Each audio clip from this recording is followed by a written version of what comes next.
The following program deals with a controversial subject. The theories expressed are not the only possible interpretation. The viewer is invited to make a judgment based on all available information.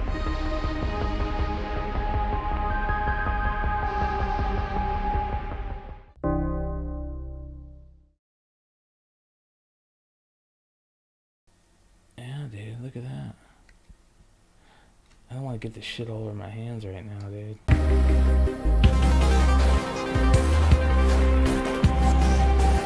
Interesting things about these packs is that each one comes with a condom in them. Yep. Which is very interesting. And we're going to try them out later on. I'm going to beat off in each one of them and see if they hold up. I bet you they're probably destroyed in here. I bet you they're just, you know what I mean? Feel it. You can feel it, yeah. Like, look at that, bro. Freddie Mercury. Third card in, Freddie Mercury. Dude, I should have brought penny sleeves. I can't believe I forgot penny sleeves, bro. I don't know who that is, honestly. All right, let's take a look here. Holy shit, 2 cards in the first pack? Wow, dude. Ryan White, bro. All right. Oh, shit. Hell yeah. Does it look centered? It's a little off-centered left to right.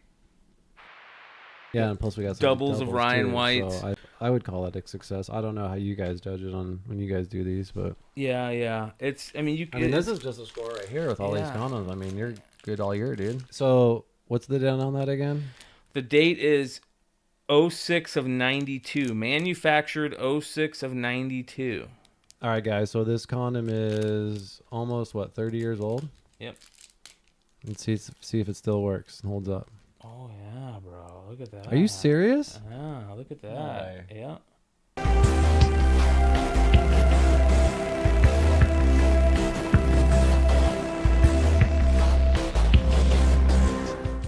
Long time listener, first time caller. Long time listener, first time caller. Long time listener, first time caller. First time Caller. First time caller. After downloading the free Discord app, use the invite link in the description or scan this QR code with your phone to be taken to the Beyond Wednesdays Discord server. First time listener, long time caller. There you will see the Modern Comic Mayhem category on the left with the call-in waiting room. Join that call-in waiting room, set up your camera and your mic, and have your questions ready. Call me now!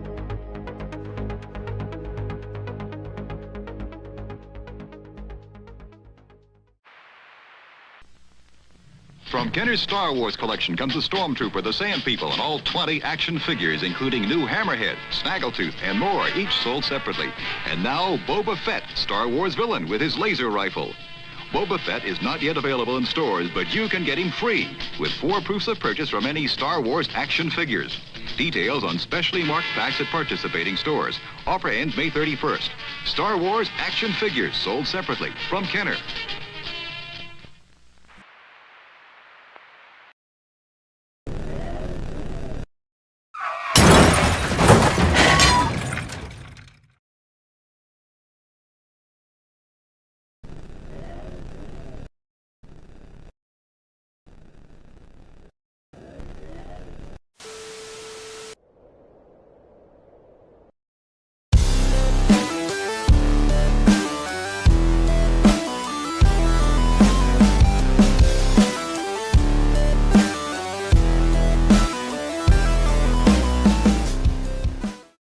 What is good, everybody? We got an excellent show tonight, Saturday night, Modern Comic Mayhem. We got the CEO, we got Hood, and we've got a special guest we're going to bring on here in a second. I was hoping Anthony was going to be able to, Anthony might still jump on, but one of the things that was pretty cool this year at San Diego Comic-Con was this Mondo print that got put out. And it was a print, a Doom print, right? Old school, like Kirby Doom faces, all dope, super, super cool looking. And I got there too late, right? And the line was just ridiculous. And you know how standing in line is at San Diego. You either got to choose to stand in line all day, or the bars call you. So I missed out, and then I missed out again recently, dude. So I'm shooting myself in the foot for it. I deserve missing out. You know what I mean? But Anthony had gotten one of the prints, and he had it behind him, and one of the homies in the chat hit us up and was like, "Hey man, that's my homie. Like, I would love to maybe see if he'll come on." I'm like, "Fuck yeah, man, hell yeah!" I've been geeking out over this print and this artist for a long time, so we threw him up on the thumbnail this week. But ladies and gentlemen, we're gonna bring him to hang out with us for about a half hour, 45 minutes or so. So say hello to the artist, Aaron Craig. How you doing, brother? Hey guys, yeah, I'm good. Just chilling on a Sunday afternoon here in Australia. So yeah, man. I was telling the guys that when you hit me up, you're like, "Yeah, what time is it over there, Eastern?" So I let him know what time Eastern. He's like, "That's 1 o'clock for me." The next day. So he's chilling in the nice sun. It looks like it's nice and sunny out there. It's summer for you. So you said you've been chilling at the beach all day, right? Yeah. The beach is like 100 meters from my house. So just were up there this morning and came back to the pool and had a bit of lunch. And I think we're gonna have a few beers this afternoon. Kids are watching YouTube right now, so I've got a half an hour to myself to hang out with you guys while they're doing that. So yeah, it's a good Sunday. Yeah, bro. Yeah, we're stoked for you, man. We're stoked to have you here because, like I said, we've been geeking out over this print specifically for quite a while now. This badass Doom print that you did for San Diego. What was it like being out there for San Diego? You flew out there for that, right? No, I didn't. You know what? I used to live in San Diego, strangely enough, like years ago, back in like 2005.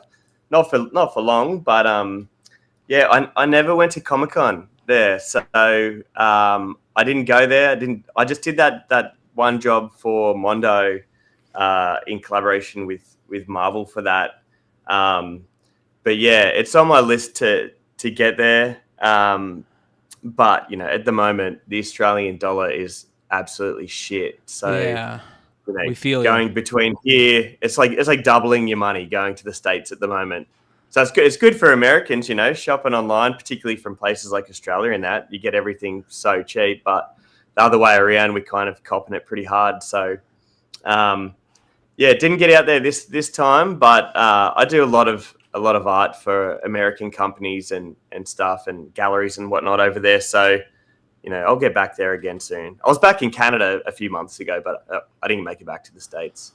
Well, we got to find a reason have somebody fly you out here next year, right? Let's find a reason. I'd love to do more of those things. I'd love to do more of the stuff with Mondo. That was a nice opportunity, and I know that the posters themselves were pretty well received. I know the artist, Attack Peter. Yeah. Yeah, so I think he's head of the poster division at Mondo these days. So he's been kind enough to sort of spruik my work a bit. So hopefully I get a bit more work out of it because I enjoy making them. I picked up an Attack Peter piece at San Diego this year, really badass jack-o'-lantern piece. He actually just posted one of them on his page for Halloween. I collect jack-o'-lanterns and shit, and it was a really nice piece there. He cracks me up. He's also into UFOs and shit like I am. I'm big into UFOs and all that type of stuff, and I saw Attack Peter on a UFO podcast the other day, holding his own. Oh, no way. So I was like, that's pretty cool, man. Yeah, he's a cool cat. I like him. He's done a good job over the past couple of years and finding a nice niche for himself, and he's a great artist too. That transition he's done also from the block print, like the liner cut stuff, and then into like 3D toys is it's pretty flawless. I've never seen anyone sort of translate such a flat medium into 3-dimensional. It's cool. Well, you're kind of pulling that off right now, right? With some of the stuff you're doing. Yeah, a little bit. Yeah, a bit. Yeah, I kind of have my fingers in as many creative pies as I can. Yeah. Why not? If you can get paid to be creative, that's a double win, dude. 100%. Where do you get your inspiration from, or where do you draw your inspiration from? Oh, dude, I'm like the biggest cartoon fan. Like, you know, I grew up here in Australia. I'm probably the same as you guys. Like, I grew up in the 80s, and for me, that was the pinnacle of, you know, everything good came in the 80s in terms of cartoons, in my opinion. Here's why they rehash it all now. So, like, you know, I was a big Motu fan. I still am a massive Motu fan. You know, Thundercats, Turtles, all that sort of stuff. So, yeah, I don't really have to go far for inspiration. I generally look back to everything that I enjoyed as a kid. And that's the biggest thing for me. Like, with all my paintings and stuff, like, all the stuff I do, I generally have some sort of connection to. Like, if someone asks me to, you know, I guess draw like cartoons or comics that I don't really know, I kind of find it really tedious and difficult to do because I don't have any sort of connection to it. Mm-hmm. So for me, as long as I've been, you know, if it's comics that I've read or cartoons I grew up watching, or even some that I watch with my kids now, it's pretty easy. But yeah, I kind of have like I've got a reasonable comic book collection that I utilize, and then I have, you know, folders of stuff on my Mac here. You know, if I see something interesting that I like that I think I can use later down the track, that's what I do. And the same goes with like found ephemera. You know, like I think you just flick through some stuff, like painting onto the old Masters of the Universe booklets that came with the action figures from like back in the day, or whatever. I've got like Jetstar vomit bags behind me here, you know, from one of the airlines here. So we were just in Japan 6 months ago, so I just nabbed a big wad of spew bags, and I paint onto those. That's actually cool as hell. That's smart. Yeah. I'm doing a bunch of Mario ones at the moment. I've got them on the burner behind me. So I got like, I think I'm on Tanuki Mario at the moment. He's like half done. Yeah.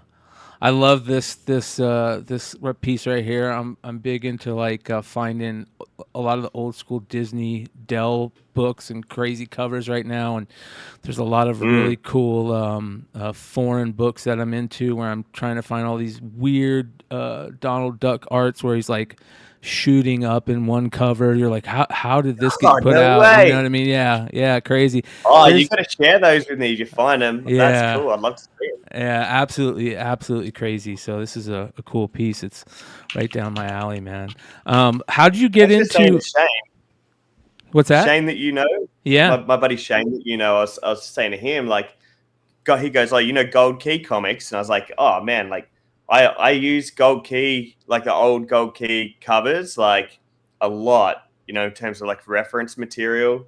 So yeah, like they're one of the best. You know, they did like a lot of like the Looney Tunes and all that sort of stuff. Yeah. So yeah, they're whoever their cover artists were back then. Well, you know, they're doing some really cool stuff right now. They've been, you know, kind of reignited lately, and some guys are doing some cool stuff over there. And they put out that I always space on his name. What was that old? Not the Dracula dude, the old guy that played Frankenstein. Not Bela Lugosi. Yeah, the chat. I apologize, Aaron. We start the show with a 15 to 20 minute smoke session, and tonight's smoke session was brought to you by 30% THC. So it was excellent. It was excellent. You're not talking about Boris Karloff. Boris Karloff. Right? Thank you, brother. Boris Karloff. Hey, man. Hey. Right.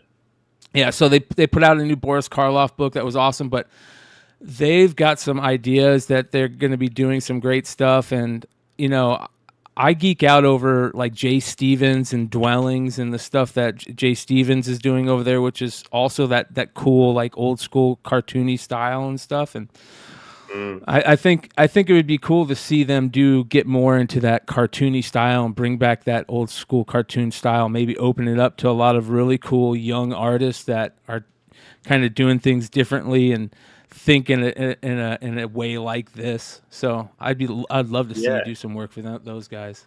Yeah, because that's how I like when someone brings up Gold Key Comics, like that's how I associate them. Like, you know, I associate it with the sort of real cartoony stuff, you know, like stuff from TV. Yeah. But I saw that Art of Skinner did some monster stuff for him recently, which was super cool. Kind of doing like that blacklight style, like I did the Doom posters. So yeah, very cool. Talk about that style that you picked up with this. This right here is so eye-catching. The style that you have, you did it with a couple of the characters that is just really Cool. Yeah. What was the thought process on creating that and coming up with that? I did like the Spider-Man, Hulk, and then Etrigan the Demon. I'm not a big DC fan, but I love the character Etrigan, and obviously Kirby rules. So it's such a different character.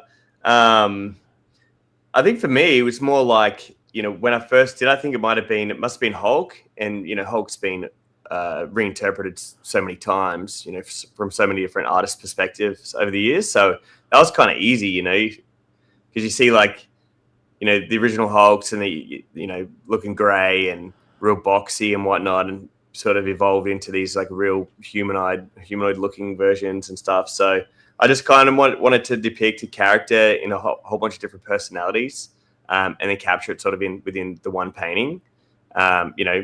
Different personalities, different emotions and stuff like that. Yeah, so with the Spidey, it's got black suit Spidey and Venom in there and whoever else. So just sort of trying to capture different parts of one character in the one thing. The first ones were done as paintings first, so they were done as big paintings, and then they just people loved them, so I made them as screen prints, editions of I think 50 each they were.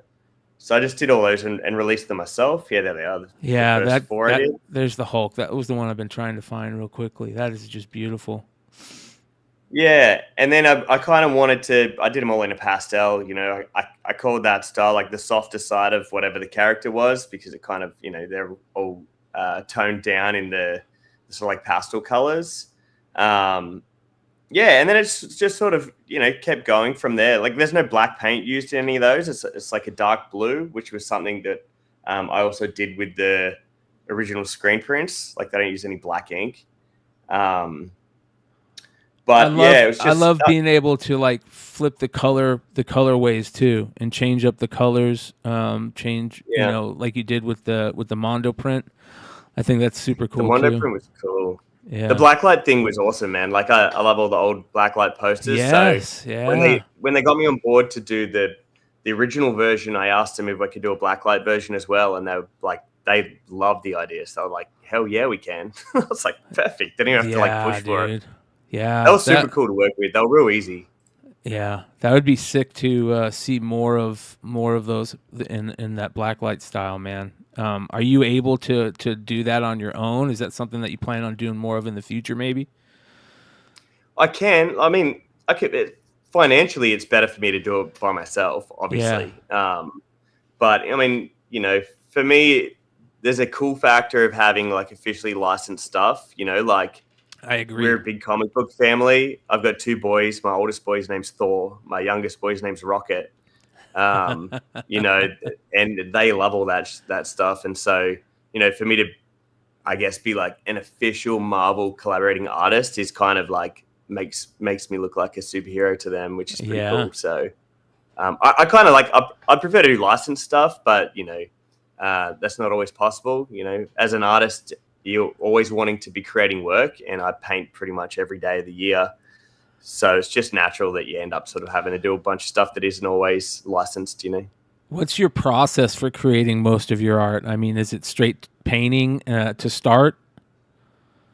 No, I mean, my background, I started in fine arts, and then I finished with a degree in viscom design. So it's basically a fancy way of saying graphic design. And so I start everything on an iPad or a computer first. So basically, I know what a painting's going to look like before I even begin painting. I guess I'm that sort of an artist. I'm pretty anal when it comes to I don't like surprises, particularly ones that, and because my style of painting is so particular, it's so neat.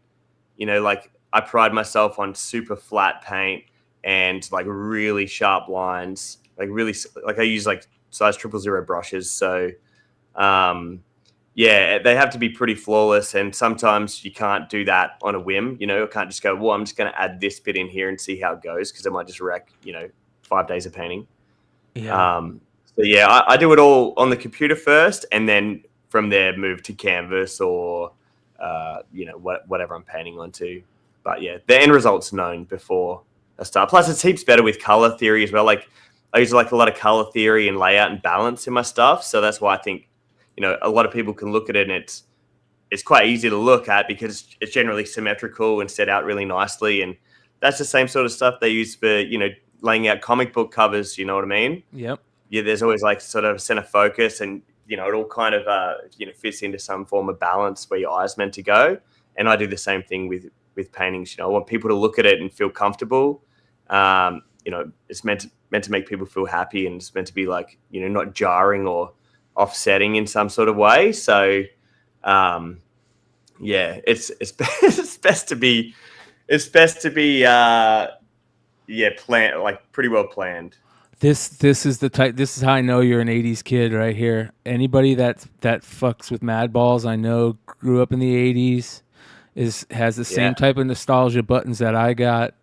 So that's very cool right there, man. I would have loved those to become like to make them into like actual the Mad Balls, like bootlegs. Then I think not long after I did these and a few other illustrations the same. I think Mad Balls actually made a comeback not long after that. Someone picked them up and started remaking them. Which was super cool, but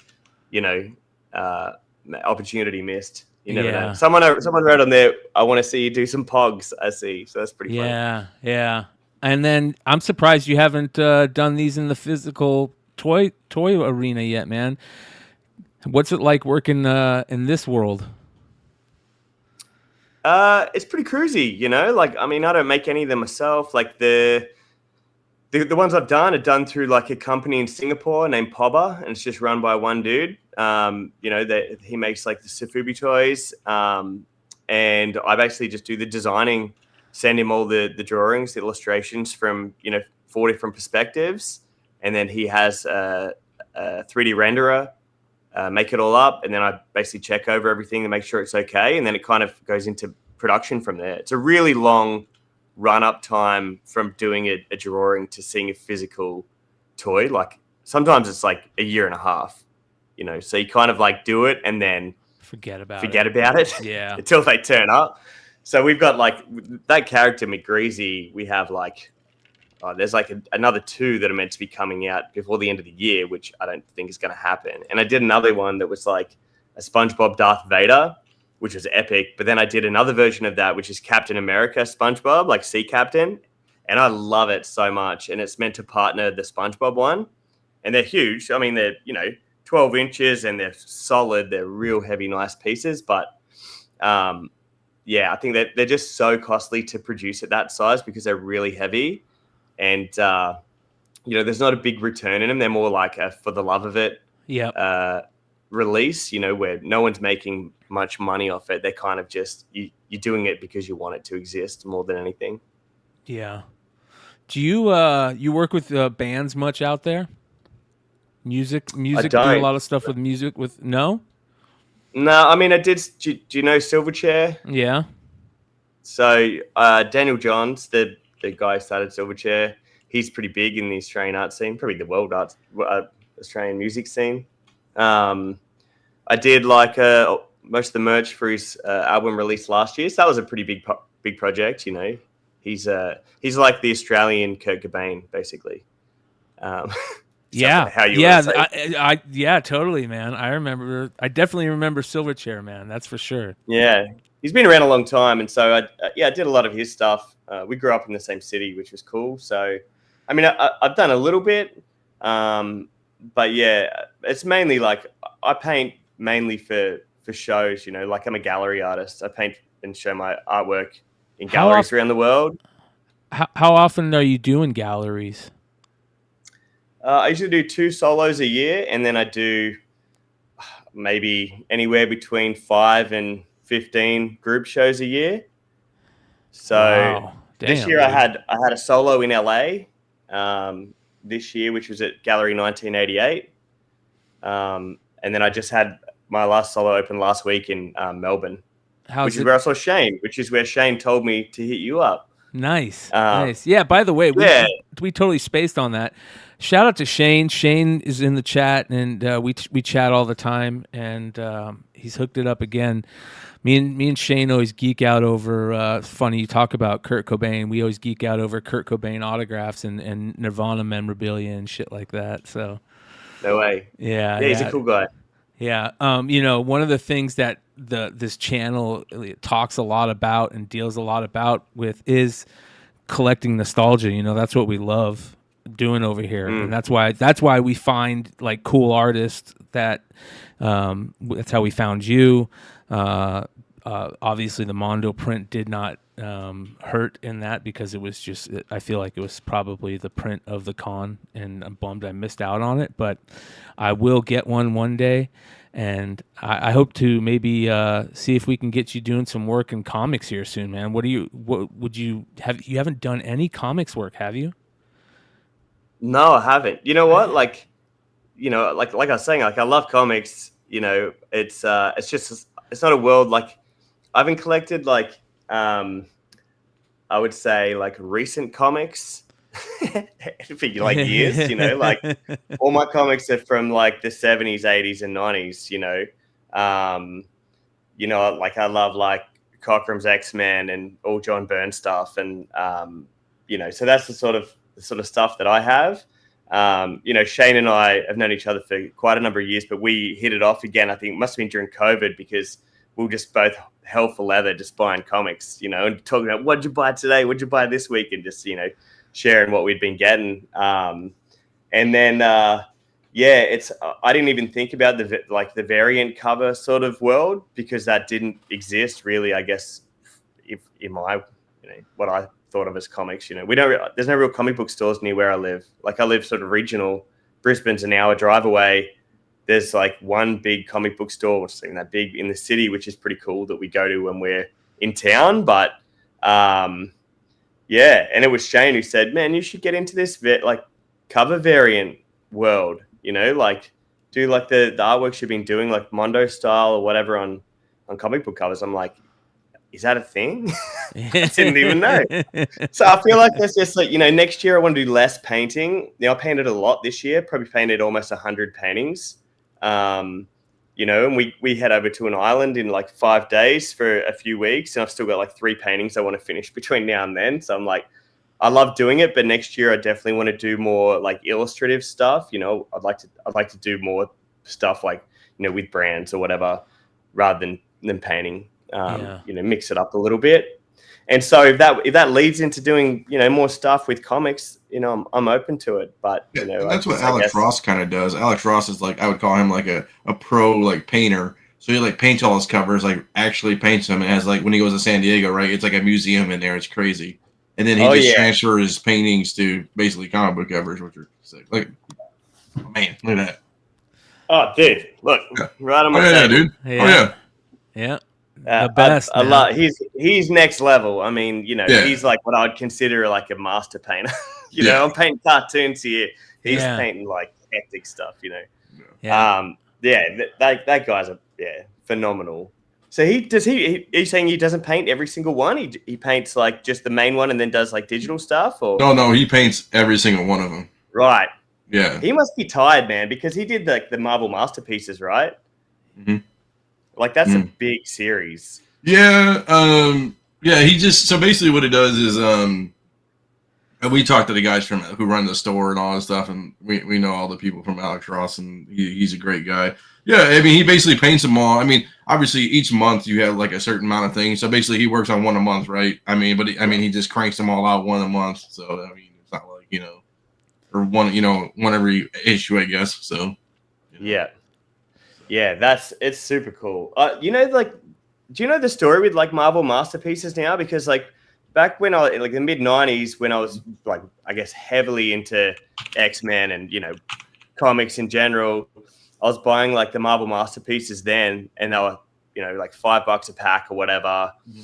And so I still have them all, and I love them. Like I think it was back when like Julie Bell and like Boris Vallejo were doing all the artwork for him. Yeah. But now to get Marvel Masterpiece cards is like you have to like win lottery. Pretty much. Yeah, that's how so me and Bryan at the beginning of COVID, like we started doing like, oh, we're like, because comics were kind of slow. We're like, hey, we should get the cards. And so we started just breaking cards just for like fun shits and giggles. And then all of a sudden, because we were just buying packs for what, like $10 back in the day, like no one cared. And then all of a sudden it just went bananas. And we were like, it's $200 for a hobby box now, or $500. It's insane. Like a hobby box. I'm looking at Dave and Adams. They do a bunch of card stuff. They have a hobby box for $900 right now, and it's only 12 packs. Like that is mental. And there's not many cards in the pack either, is there? Yeah, it's 36. So you get 36 cards for $900. That's crazy. I know you get an auto with a hobby, but it's like, dude, I'm not, Aaron, you're getting ready. You need to have somebody just save you right now, because you're about to go down the black hole of making money off of comic reselling and card reselling, bro. Because if you think the art world is crazy, welcome to comic book speculation, my friend. Because that's what we were doing. That's how Shane and I got into it, because I was like, oh, I've got it made in the States, and like he'll just stockpile for me, right? So I'll buy from America and just send them all to my friend, and he'll just like once every 4 months send me like 3 giant boxes just filled with shit. I forgot what I bought, so I'd get here and it'll be like Christmas Day. Opening again, like, oh, I forgot I bought that. I forgot about that. It's cool. Now they're just, over there.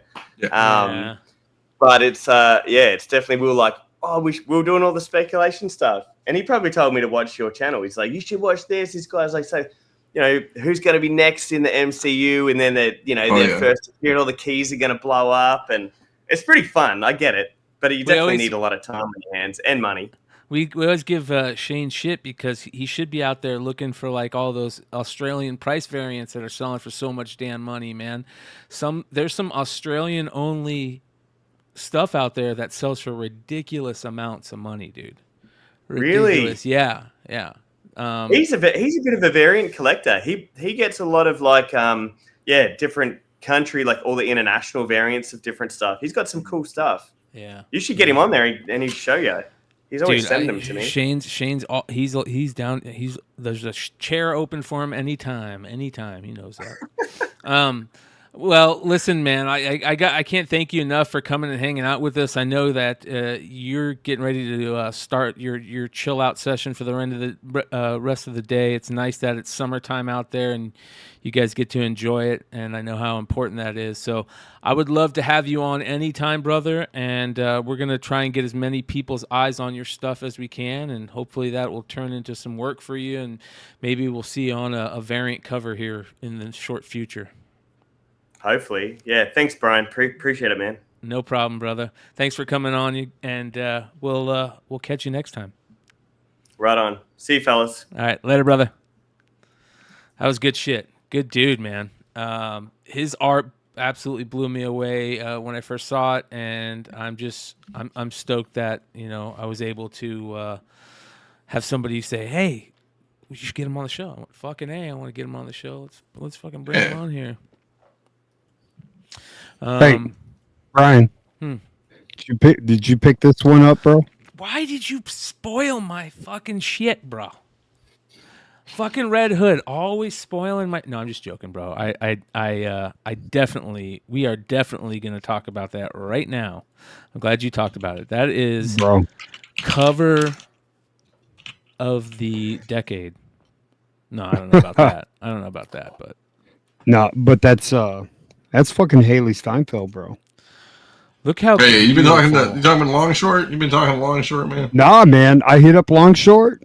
And I told him, hey, man, this is Haley Steinfeld, bro. So I messaged Sway, and I said, was Haley Steinfeld the muse? Because this is definitely Hawkeye, So she signs at a lot of cons. This is going to be a big book, and it's already sold out, man. So I went and picked up a few more books on the secondary market. So... But I'm saying this book is sold out pretty much everywhere. You can get it on eBay.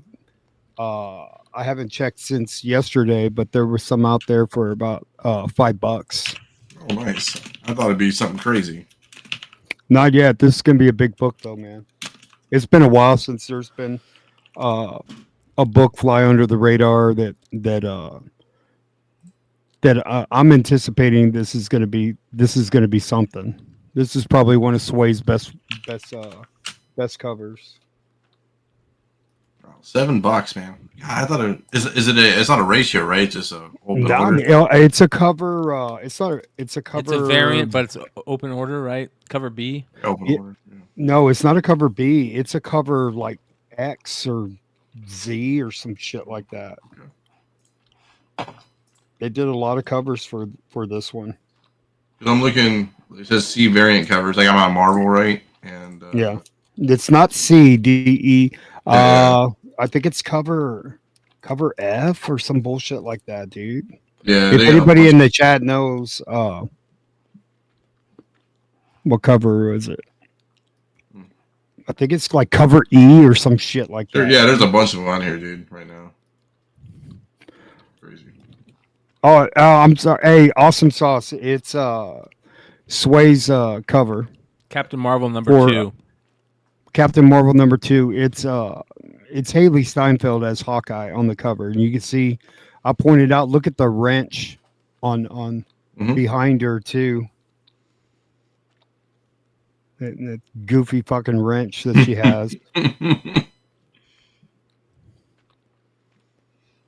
funny. That's a fucking. Everybody keeps on asking what fucking book this is. Yeah, it's Captain Marvel number 2. I put it in the chat, Brian. In the I don't know. Can you see it in the chat? Yeah. Okay. Chat's fixed, by the way. There you go. Hey, I'm on top of it, man. So hit C variant covers at the bottom there, Brian, for me. You can see them all. There's a shit ton of them. There you go. Okay, 1, 2. I don't know what cover it is, but holy cow! See, that's why it flew under the radar, man. It was so many fucking variants. I don't mind that Moon Knight one. It's kind of dope too. Yeah, but like with the has nothing to do with one, Captain Marvel, but the Hawkeye one ties into that movie, the Marvels, because they did the Marvels. So if you hit C variant covers, they did a Marvels one at the bottom. Let's go to our good friends, League of Comic Geeks. Nice. Because they're just fucking easy.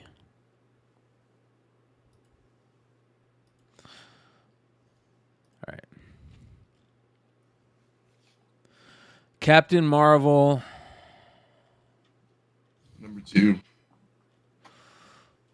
There you go. You see the one right there? There it is. And then the one on the left there, the Marvels one. They got a Marvels one too. It's sick. That's all on it. It just says Swaby variant. That's all it says. Billy's in the chat. He knows. He probably already said it. Shout out to Economics and Comics. Make sure you guys go to economicsandcomics.com and check out his shit. Midtown still has them on cover. Nah, Midtown was sold out, bro. Oh, okay. That's what Binky says. Bullshit. I looked at him yesterday, dude. Hey, because you had your ad blocker on, man. I'm joking. Is that what it was?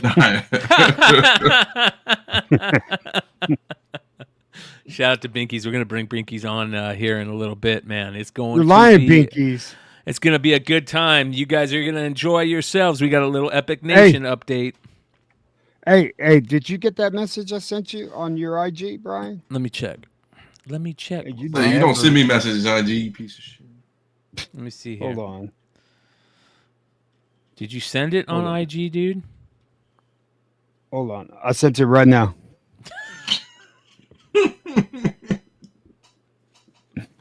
Check it out. Pull it up. All right. Share it.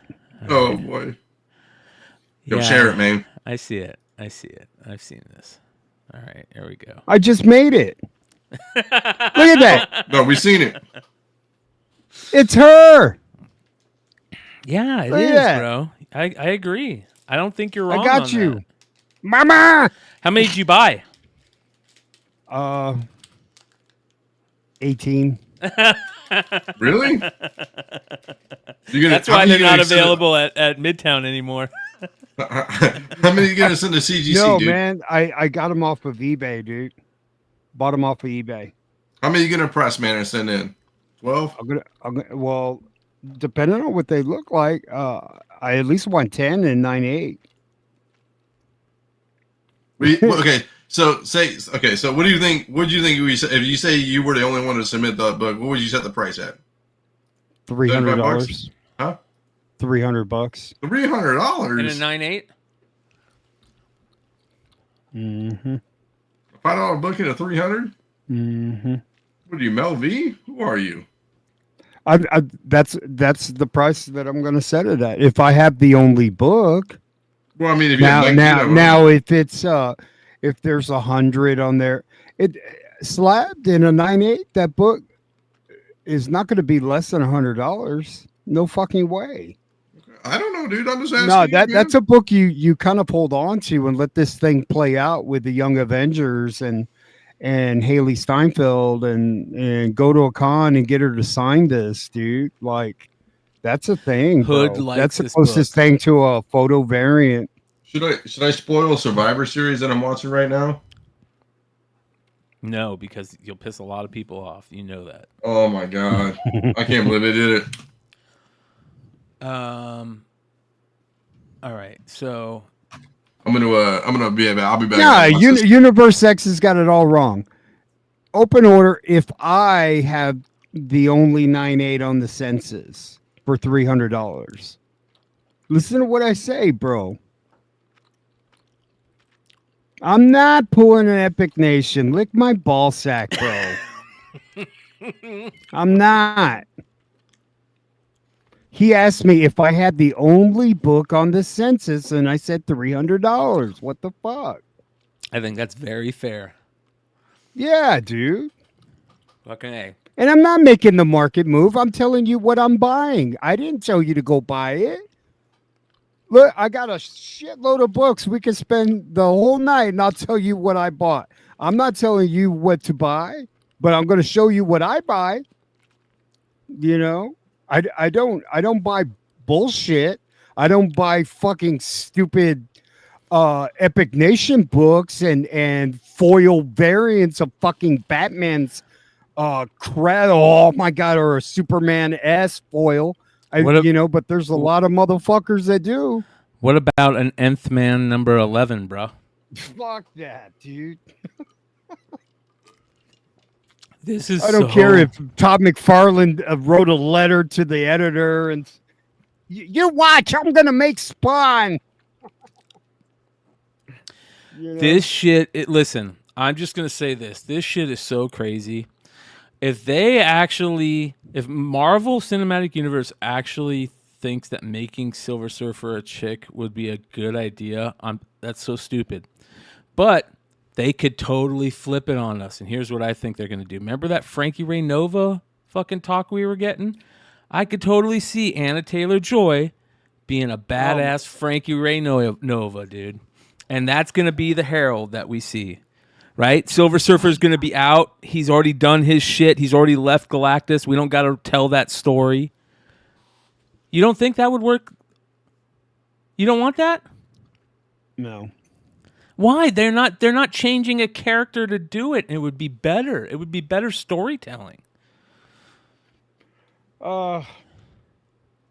If you know that Anna Taylor-Joy is there to play a Herald of Galactus, which is what the rumor is, right? Everybody's tripping out and saying it's Silver Surfer. I don't think so. I think that's just fucking people acting weird. But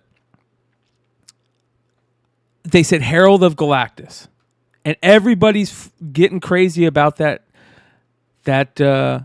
Frankie Ray Nova character. Few weeks back, right? It was on the hot lists.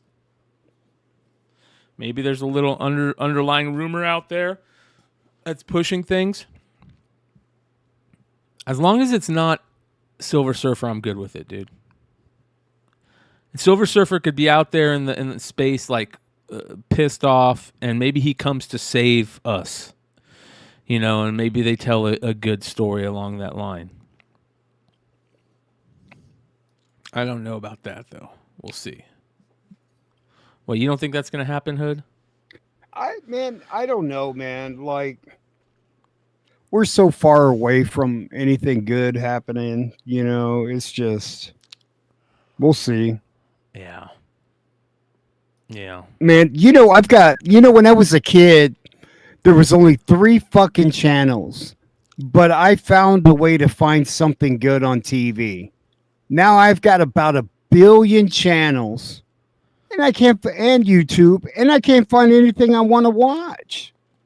It's fucking scary, bro. Yeah. You know? Yeah. I start looking at old news channels and shit like that, and I'll sit there and watch that for 20 minutes like an idiot, dude. Like news from 1978. Like, I'm all like, gee, I wonder what happened. Yeah. I wonder what the weather was like in Newark, you know? Fuck, man. It's pretty sad, dude. You think it's sad, Hood? You have no idea what sad is, my friend. You have no idea what sad is. Sad is... We're going to tell you about sad here in a second. You just got to get ready for it. You better not show any animals, Steve. Don't make me cry, bro. Are you kidding me, bro? I'm not. I don't do shit like that. All right. Fuck that. Fuck that shit.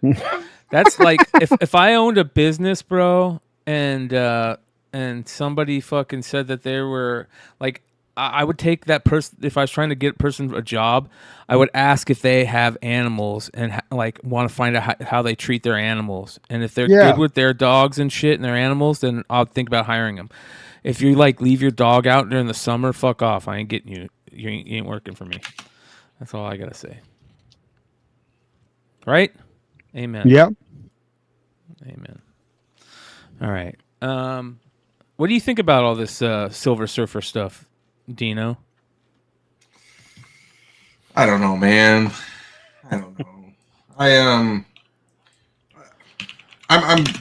don't even know, because at the end of the day, dude, it's so dumb. Like, I don't know what are we gonna do with it? Like, well, I don't think everybody's got to be freaking out and worrying about it being, you know, like a female Silver Surfer. And I mean, I can separate that part. It's just like, for me, like, I don't care if she's female or male or whatever the fuck it is. But I mean, the thing too is like, you know, you got all these new people, and it's like, how are they going to retell a story that makes it different? You know? Yeah. I don't. You know, it's like, do they just squash out the whole Jessica Alba thing? Because I know Deadpool, he calls back to certain things. Are they going to bring those people in for a multiverse moment? You know, you know, what's really going to go on with the whole? Chris Evans was, Mr. Flame. So, you know. Well, everybody's talking about her basically taking over the role as Silver Surfer. That's what everybody, all the rumors are talking. All the big rumor channels are all talking about it. Make a ton of money, content off of it.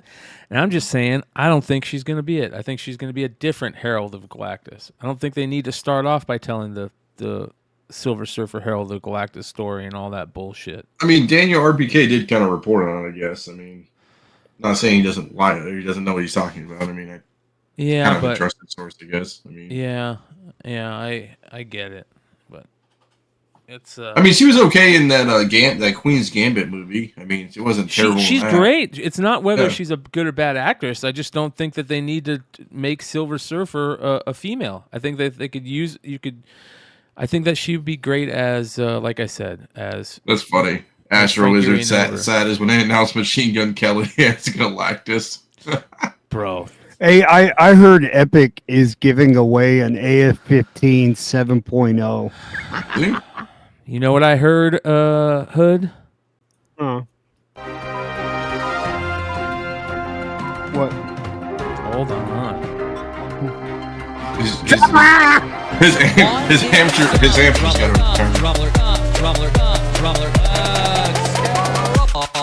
Into the news. What are you typing? That's just YouTube. Drama alert is in session, ladies and gentlemen. We have the drama alert happening. As soon as Hood says his name, we bring the drama alert segment up. EPICNATION is back on the. He's on the tear, bro. La la la la la la la. I don't think that guy. I don't think that guy can. Like, he feels like he's untouchable. I really feel that way. I feel like he. And feels he's there's untouchable. there's no saying it's bad advertisement, right, or bad news, right? This guy, I think, is just good news, bad news, terrible news. As long as your name's in the news, Yeah, right? yeah, for sure. Let me see here. So basically, the dude is continuing to sell on what? Now we're gonna bring in Binkies in here. I'm gonna send Binkies a link. Let's see if I can do this. I think I already did, but let me just double check that it went through. So he's been all over the place, man, acting like he's untouchable. He's going to LA Comic Con this weekend. LA Comic Con, 99% sure has been noted that they have a thief and a outsider of the community over there, which is very interesting. We'll see how they play it out. But he's been pulling off some really weird shit that deserves to be talked about. I think we need to talk about it. You know what I mean? We've kind of brought it up in the past, but I think this is a perfect way for us to get to bring it here. So anyways, some of the stuff that he's got going on, let me report on some of this shit. Yeah, tell me, because I don't follow this stuff, man. I'm just here. Hey, man, I don't think I would follow it if it just wasn't so ridiculous. All right, so I guess that the plan is for him is to, like, he's working with a bunch of peeps, right? Let's bring in Binkies. What up, brother? Yo. Hey. All right, so there's still people out there that are willing to work with this guy, and I don't know at this point if it's because they just don't know who he is, or if they, if they just like need the money more. Whatever. Like, either you're ignorant of you don't know who he is, but can that even be the case? I don't know. Who knows? But he has to find new partners to work with. And sounds like one of the partners that he's working with is Collector's Cave Comics. And they're doing some weird stuff here. How is this stuff like this happening, huh? Well, you if you screw enough people over, you just got to keep working with more people, right? Look at this. How is getting to the point where you can just put anybody on a comic and call it an art book and cosplay variant? Because that's how he's getting away with it. That's how people are getting away with this, is they're calling it a cosplay variant. That's an AI generated art piece. It's feminine Mathers. What's this behind the curtain right here? I want to know. I don't know. Yeah, that's a good question. I never noticed. His elbow. It looks like that's an ear. His elbow. That's his elbow. Oh, it's an elbow. I think it's like the. Oh, I see what you're saying. Yeah. That would have been cool though if it was a little "fuck you" or something. You know what I mean? Like, that would be funny. So, what is the deal with this, Biggies? What is he thinking? He's. Well, your first mistake is assuming he's thinking. That would require something between the ear channels, and I'm not so certain anything is up there. No, so this was a fun one. So there's a little bit more behind this one. So you can see front and center, Hip Hop Massacre. So when he was first advertising this book, he was advertising it as Eminem, Slim Shady, yada, yada, yada. So come to find out, some folks caught wind of that one and said, hey, get those words out of your mouth. And when he finally dropped that book, it was no longer the Slim Shady Eminem, it was Massacre. Yes, yeah. Yeah, that's the funny thing is it it's all about how you use your words in these cases, right? You can't. Yeah, but he's still using Eminem's likeness, right? Am I wrong? Oh yeah. That one is that one's definitely Eminem's likeness. There's no two questions. Well, maybe it. My response when I first saw that cover was, who opened up the Unity engine and grabbed NPC 3.jpg? Yeah, right. Yeah. It's awful. Well, and for me too, it's like, aren't you supposed to so aren't you in image and likeness? Aren't you supposed to change like 80% of it or something? I mean, yeah. And give me 1 second. I'm actually going to pull up the definition of parody laws and their protections. I don't want to misquote them. he put a mask on him for the regular, and then the variant he doesn't have a mask. Should have just kept the mask on him. He'd probably be able to get away with it. So he used to wear the mask during the 2000 era when he was with when he first came out with Dr. Dre and stuff. Yeah. I don't know what was the Up in Smoke tour, 90s, right? Maybe. Yeah. Maybe I was wrong. Yeah, 2003. Yeah, that was the Chronic 2, I think, right? The Chronic tours and all that stuff. Like, he would literally come out to that in in his on the concerts and stuff, like a chainsaw and everything. Like, so like putting a mask over him, you just made his likeness even more. It's like okay. So, anyways, so the legal definition of parody, this is pulled from Cornell, so reputable school, not make believe. Yeah. A parody takes place as a creative work such as art, literature, film, and imitates in an exaggerated comedic fashion. Parody often serves as criticism or commentary on an original work, the artist who created it, or something otherwise connected to the work. In the U.S., parody is protected by the First Amendment. However, since parody relies on original work, parodies rely on fair use law. So the catch with fair use exception in the fair use law is fair use is governed by multiple factors in Section 107. There's a bunch of things in there in the Copyright Act, but there's about three key things you got to worry about. One is the purpose of the character and its use. Two is the nature of the original work. Three is the amount and substantiality of that work used, i.e., is it a prominent character? Is it a prominent image? Is it a prominent something that's otherwise used in something else? And four, its effect on the market value of its original work. Generally speaking, courts are more likely to find that parody only qualifies as fair use if its purpose is to serve as a social commentary and is not purely for commercial gain. And that last sentence is your important part. Yeah. Yep. This is purely for commercial gain. For commercial gain. Like, yeah. in a weird way, because it feels like this is his new shtick, right? This is his new little game, is to shout out to our boy Nick GQ, who's all over it all the time. These variants, these Pokemon variants that he's doing, right? He's calling these cosplay variants. How is a Pokemon drawn Pokemon and then you throw a little 8-bit version of a cosplay variant? Like, well, you see, there's actually a human in that Blastoise. Oh, I got you. Furry. See? Yeah. Probably. Yeah, exactly. Problem solved. Yeah. Yep. Jeez. Yeah, you plebe. I'm joking. Unbelievable, dude. So it's one of those things. So like the Eminem book, it's less plagiarism and less things like that, but it's definitely using the likeness of someone else. And likeness laws they're a bit newer in concept because the concept of celebrity wasn't really a thing for, a long while. Obviously all that's changed in the past 30-ish, 20-ish, 30-ish years when you start talking likenesses, because folks have been able to legally copyright their likeness because likenesses have become part of branding, and branding is part of an image. But when you're talking about something like Pokemon, it's pretty straightforward that is a Game Boy cover with an exact drawing by Matthew Waite of a Blastoise. Well, and the thing too is just a Nintendo cover in general. Nintendo is such an asshole when it comes to just everything in general. I'm surprised they didn't just like come out with a suit right away, because they'll do anything, like any kind of thing is just like boom. So I think part of the reason why that didn't happen, and to Epic's credit, you're not going to hear me say this often, to his credit, he didn't really put this out until this past week. So it's the holidays.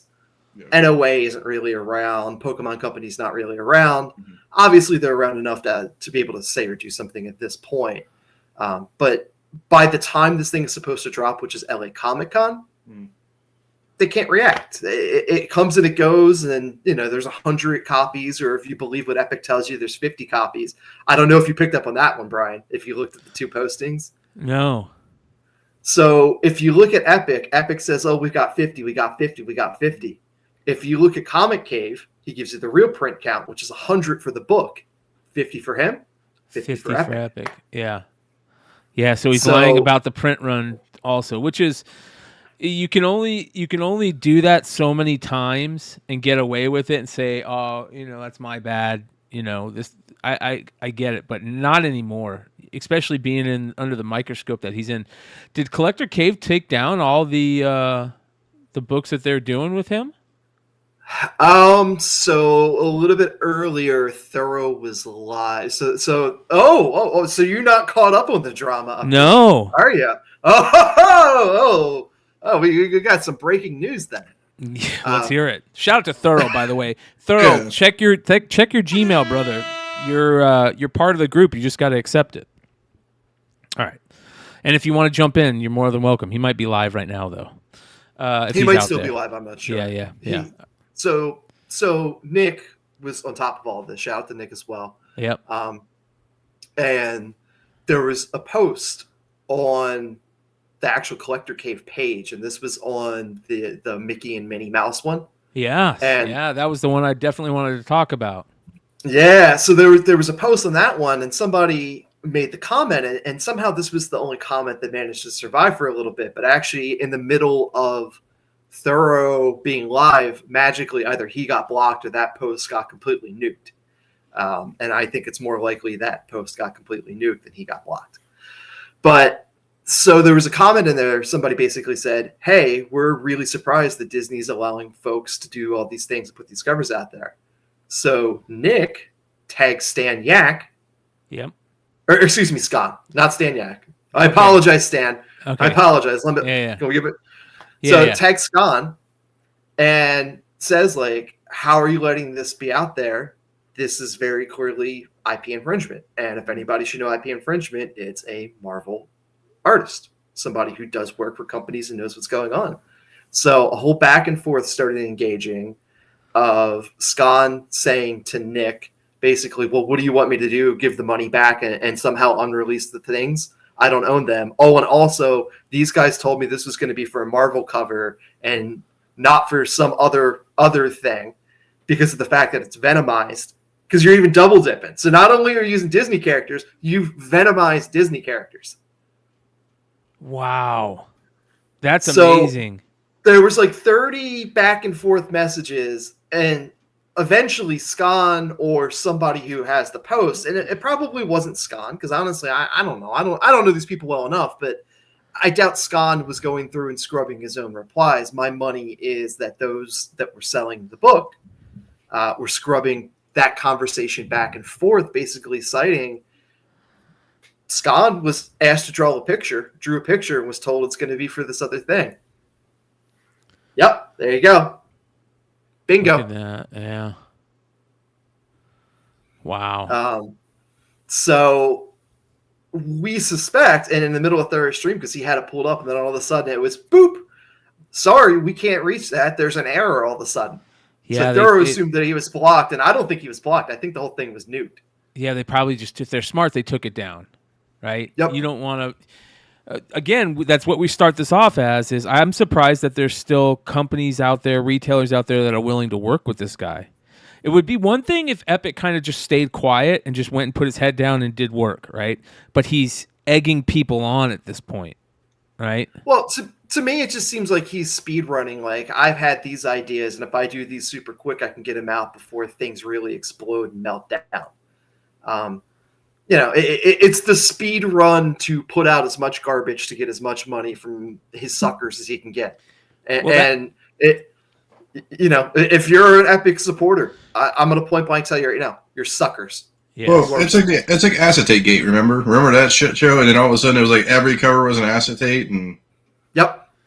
I mean, trust me. I mean, as an entrepreneur person, I understand it. Like, try to strike when the iron's hot, but be morally and like legally objective about it, right? Like, it's like. Well, and that's the crazy part. So it's like you're already under a microscope. We've already seen footage, and 90% of the folks are certain that you've literally stolen books from conventions. Mm-hmm. So are you really gonna? Do you think like your balls are that big brass balls? I'm gonna tempt fate. You're not gonna get me. I'm Vince McMahon. Ha ha ha. Yeah, right. And it's just like, dude, you're gonna get caught. Well, and the thing too is, maybe people don't know about it yet, because I mean, you know what I'm saying? Like, he can just say, "Oh, that it was a misunderstanding. I gave the books back," and people are like, "Oh, or whatever story he spins to people, right? Like, who aren't as into to know as, I guess us theoretically would be Yep. So one thing also I will say is some folks have reached out to the folks at LA Comic Con. They reached out to the vice president. I apologize, cannot think of the lady's name, who they reached out to, but we saw the back and forth conversations. Apparently, and this is the other reason why some of these posts may have mysteriously have vanished. LA Comic Con has apparently reached out to these guys and made explicitly clear, number one, that's not an LA Comic Con exclusive, so get those words out of your mouth. Good for them. Number two, you better not try to sell it. Yeah. So they said that we can't say anything more, but rest assured that the outcome you're hoping for is likely to happen, was essentially the quote from LA Comic Con. So they're not gonna allow any of these to be sold there, and they're probably not gonna allow him to come in. Don't know about the second part, because that's also where it's going to get trickier. So I know a lot of folks, and I saw shout out Josh's Comics, who pointed it out about Epic setting up a table. So there's some falsehoods about all of this. Number one, Epic does not have a booth. Never Collector's does. Cave does. Yeah. Never does. Collector's Cave does. So he's managed to pull the grift. By the way, Collector's Cave, if you're listening, take these words from heart. He's pulling a grift on you. He is trying to leech your money and everything else to slide in somewhere else with promises of influence. It's never going to fly. It's never going to fly. There you go. You're right. It's not, especially like this. This is again, if he just would have kept his head down and kept it pushing, and maybe would have not done. Oh, we could have got away with it. Nobody would have known. But now at this point, you know, I know that he caught some flack for that Eminem book. He's definitely feeling the heat, and I don't know if anybody's reached out from a legal standpoint on those specific drops. I'm certain some other folks might have had some things to say. We'll find out. But you know, I think everybody's kind of operating in this fast and elusive, like, oh, we'll just put it out, nobody will find out, and it'll be okay. And not with this IP. If you could have picked any other sets of IPs out there, but you tempted fate with two of the most notorious asshole groups when it comes to IP. Yeah.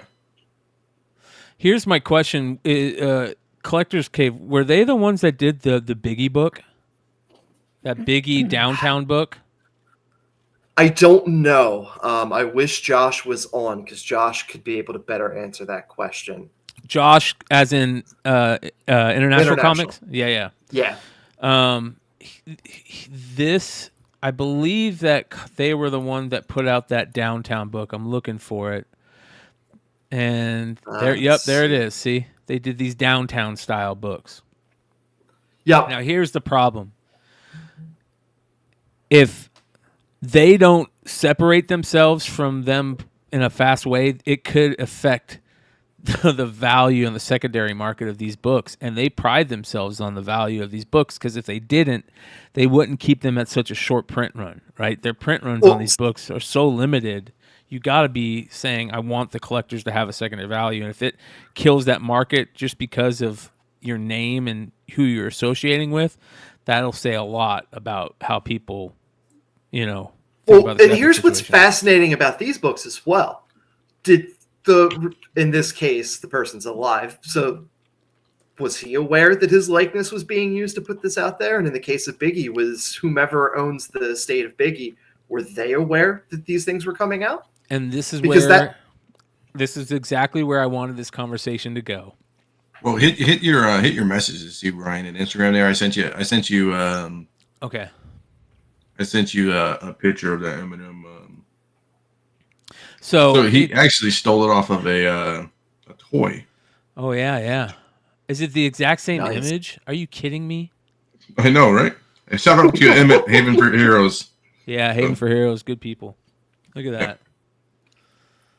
You gotta be kidding me. Strange how that works. So, if that is the case, that, you know, we start looking at these books now in a kind of weird manner, like there's a lot of people that are putting out these style of books that, are they really art books anymore? You know, if it's not like if you're just reprinting stuff constantly and putting it, I don't know, like how we're going to have to start talking about these books in a certain way and figuring out, are we okay with books like this being sold? I mean, is the market going to look down on them? Is the collecting world going to look down on them? These books have always been in that background where it's like, maybe if we just don't talk about them, people won't freak out. But now Epic's trying to do so many of these books so quickly. Does he know that like there's something coming down the pipe and they're going to get in trouble doing these books? Is Epic messing with the stuff going to have them get in trouble with these style of books? You know what I mean? Well, I think it's just people who are like want to get into comics or into the variant game because they're like, oh, I can make money, and then all of a sudden it's like, well, I can just put anything on there because it's no big deal. And at the end of the day, it's like, you know, it's just so funny. It's like, to me, it's like, if you're gonna do a book like we were gonna do an image book, right? And it got all the way to the end, and then they told us no because of what we were gonna do, because of it had other people in it, yada yada yada. You know, you can't just. I mean, I could have released that book, Bryan, independently, you know, and just dealt with the backlash afterwards, I guess, right? I mean, I think it's it's people. Because I only think it's an art book, right? These are just art books with a cover on it. Yeah. I can't imagine there's anything outside of maybe some sketches or whatever. So New York Comic Con reveal 4 is who's this? Carrie. Who is this? I apologize. This is the artist that did it. Mama. I don't know who. Karina hey, Art. whoa, Karina. scroll down, bro. This is the artist that did it. Oof. I guess. It says Mama. here. Mama. Oh, I can't believe I did that. Yeah, so it looks like it's just an art book of hers. And isn't that something that a lot of artists do nowadays? Like, I know Kyle Willis does that. You know, basically, Do You Poo is kind of like that. I mean, it's the same book every. There's nothing new in the guts every time, you know. Yeah. Well, and to me, like that's the big question mark. Art books aren't inherently bad. It's important for people to get their art out there. The problem is when you blatantly steal someone else's something and can't even be bothered to make it your own. You're just stealing someone else's something. You're like, oh, here you go. Here's this thing with a Pikachu on it. By the way, my pictures are inside. Yeah. Like, You're lazy. Do something with the Pikachu. Make an interesting art piece out of it because people won't complain then. Yeah. But when your approach is just like, let me steal this famous celebrity in this area and stick them on a cover and call it a day. Yeah. Well, I think that's one of the things, you know, we kind of talked about earlier, and I don't want to put words in his mouth, so please don't take that as this, but we were talking to an artist earlier that does a lot of art where he's using other properties, you know, like the likenesses of other properties in his art and stuff. And he had mentioned that when Mondo decided to print it, you know, he had to be considered a Marvel artist to reprint that, I imagine, and sell it that way. Otherwise, he's taking these things to galleries and selling them as one-off paintings and stuff. And that you're able to do, you know, because it's art, right? It's like one-off type art. Exactly. Yeah. So, man. And that's the thing as well. You know, some of these books, in Kyle's case is a little different. It's a little weird. And to Kyle's credit, Kyle hasn't blatantly just taken some intellectual property. And no, I don't want to mean here that. it is. I don't mean that. I just brought up Kyle because I remember Kyle did an art book. He does a lot of art books, and it's a great case. Yeah. Johnny Desjardins does a lot of art books. Johnny Desjardins, yeah. But if you look at Johnny's books, it's the same thing. He may use characters, but their likenesses and everything like that, at the end of the day, sure, you know what it is, but it's at least they've done something to make it their own. You know, we talk about other art books all the time. You know, the Adam Hughes art books that he used to sell at cons all the time. But those are so different than what these are nowadays, right? These have become part of the retailer exclusive game rather than an artist printing out 150 books for himself, you know, which that's basically, I guess, what Kyle is doing. So Kyle's doing that. But maybe that's why there's only so little of a print run on them. I don't know. I'm saying everything I'm talking about right now, you guys. I'm opening up to the social atmosphere to find answers on these, because this is going to be something a lot of people are going to be talking about. This style of book. And like Adam Hughes is using Adam Hughes' art too. It's not exactly. Like he's not for the whole book. Like even the cover, it's not like using his insides and he's grabbing like Durango or some Disney property and throwing it on the front and calling it an art book. Yeah. Yeah. Well, it's a bummer. It's actually sad. But we're gonna see what happens. It's unfortunate in all of this because there's legitimate artists and legitimate people that are kind of getting dragged through the mud with this, and quite honestly, whether people realize it or not, there's some people that, number one, are going to probably lose their living, probably lose their business because of things like this. Yeah. You're and I assume they take the risk. And unfortunately, if they're listening to Epic as legal counsel, I don't know what to tell you. You're stupid. Yeah. And the sad part is he doesn't care. He'll just, it's like a, I wouldn't say an evil corporation, but like a capital fund person, right? Just move on to the next person, and just in a wake of bodies everywhere, right? Exactly. It's on to the next grift. That's all it'll be for him. What can I grift next? I know he tried to do trading cards, and that grift didn't work out too well for him because people didn't want trading cards of his underage titty books. Yeah. Well, here's why we talk about this, right? Because like you're saying, Binky, there's other shops and artists and people out there that are doing it right we're losing, and I'd rather have those guys be able to stick around than people like EPICNATION and people out there that are just out there to grift. That's all it is. Yeah, well, it's a grift. And exactly what you said before, Brian. Like, that's my big thing.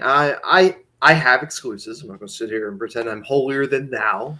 That's not me. I have exclusives, but I have exclusives that I think are good and original and things like that, not necessarily mass-produced garbo.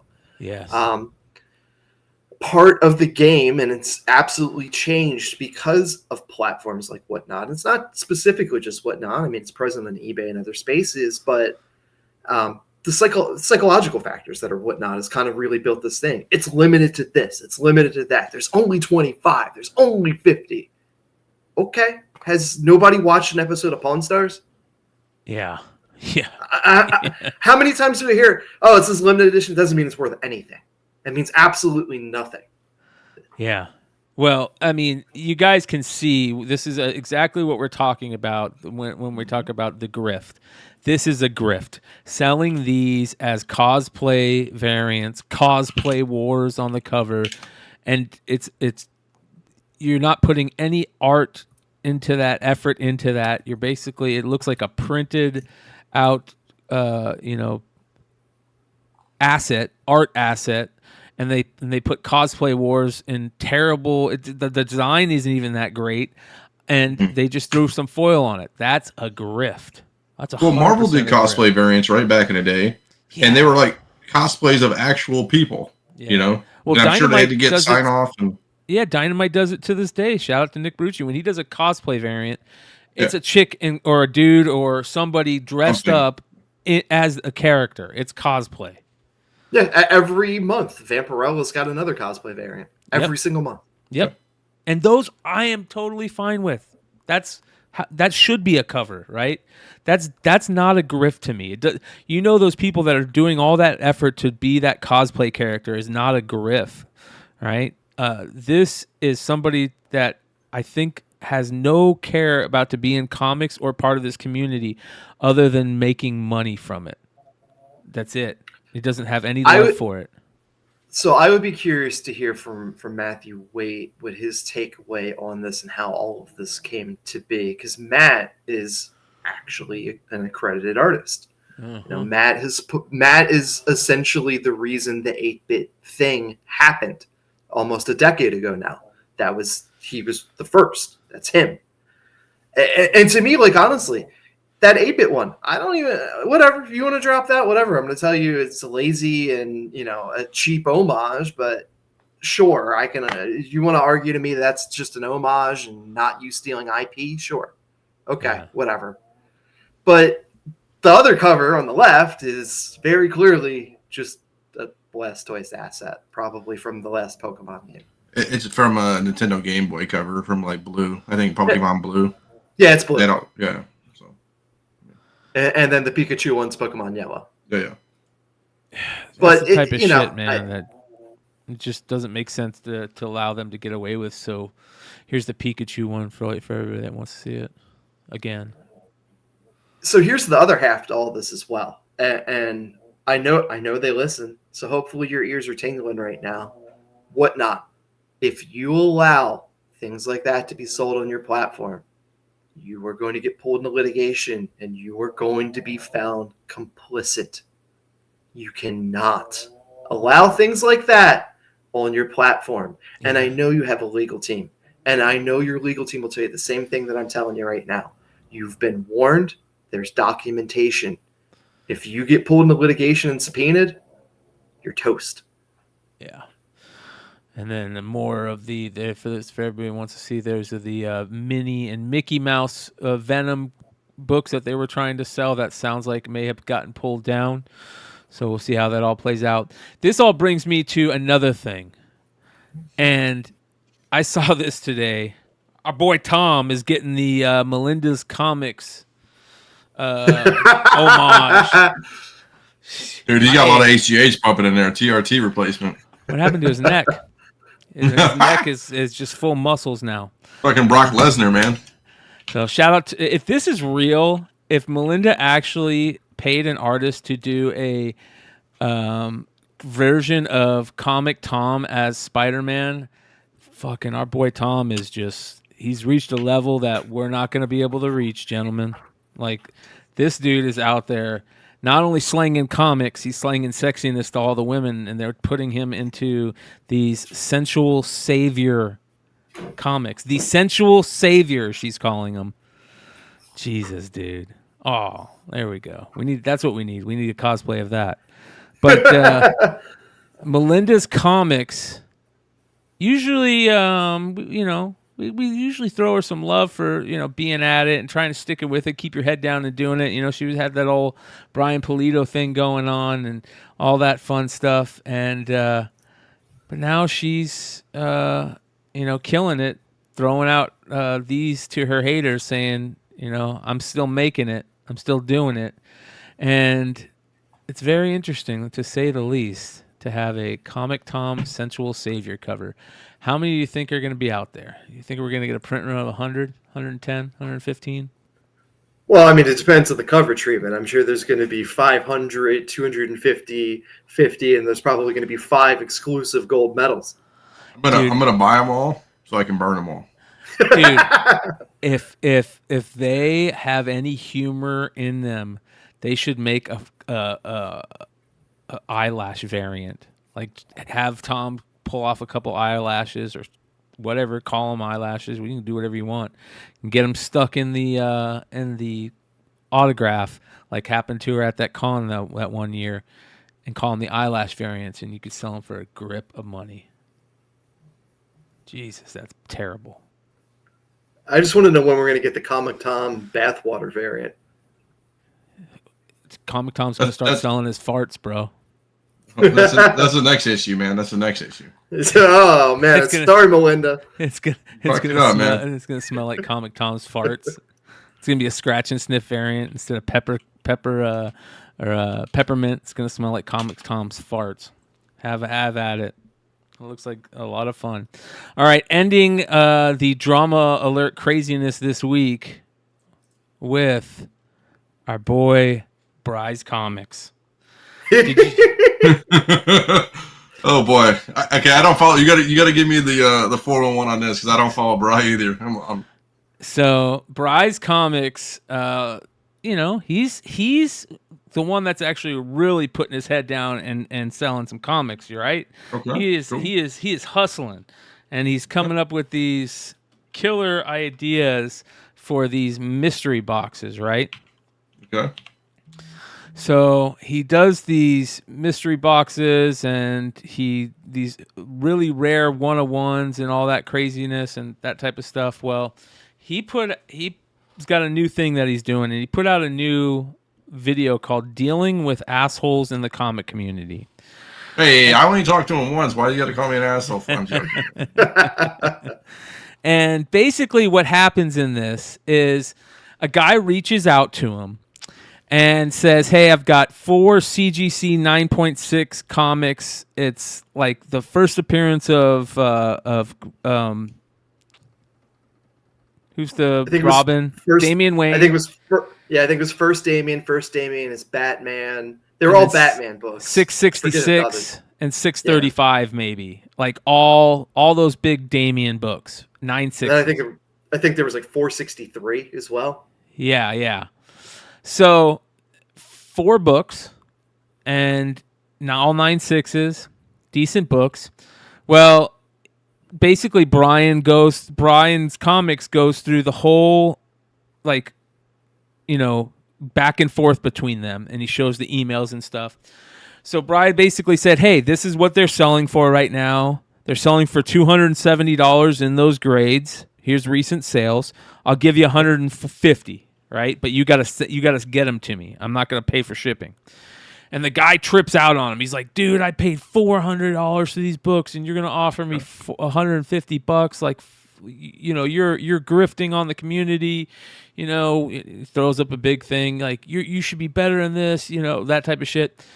Well, the best part about this isn't any of that. I don't care about any of that. Like, what an asshole for reaching out to him about those 4 books and then getting mad on what he offers you. Like, he was doing you a favor to spend that time and do that for you. Like, you got to realize what the market is. And I get the whole thing about being nice, but the guy kind of dropped off, kind of made a ridiculous comment to him that started off. Anyways, during this whole thing, it's an advertisement for his new fucking mystery box sale, dude. Check this out.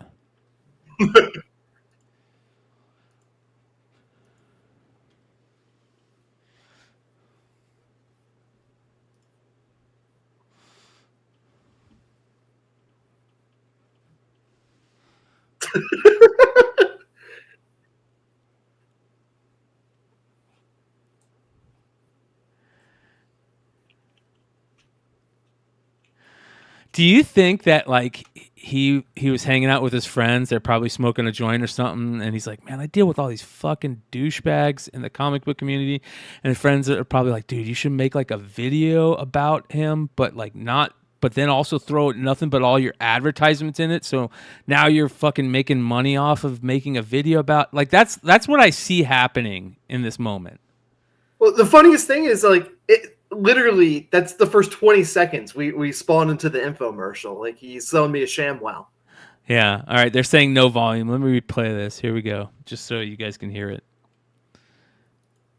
Was there anything he could have done differently? I really want to know your opinions, but I do ask that you watch the whole video to get the full scope of what happened and then leave a thoughtful comment down below. But before we hop into it, I got to announce my brand new mystery box. The amazing, giant, incredible Bry Box of Mystery is live now at bryscomics.com. Let's talk about these grand prizes. First place is Amazing Fantasy 15 in a 1.5, the first appearance and origin of Spider-Man, a book valued at over $19,000. Second place is X-Men #1 in a CGC 4.5, first appearance of the X-Men, a book valued at over $10,000. Then I'm not saying that this is true, but I feel like aren't these the same books that he gave away his last time, or they're like this? He's using the same books. I'm not saying these are the same books, but it's always an Amazing Fantasy 15. It's always an X-Men 1. It's always a giant size X-Men. It's always a 9.8. Okay.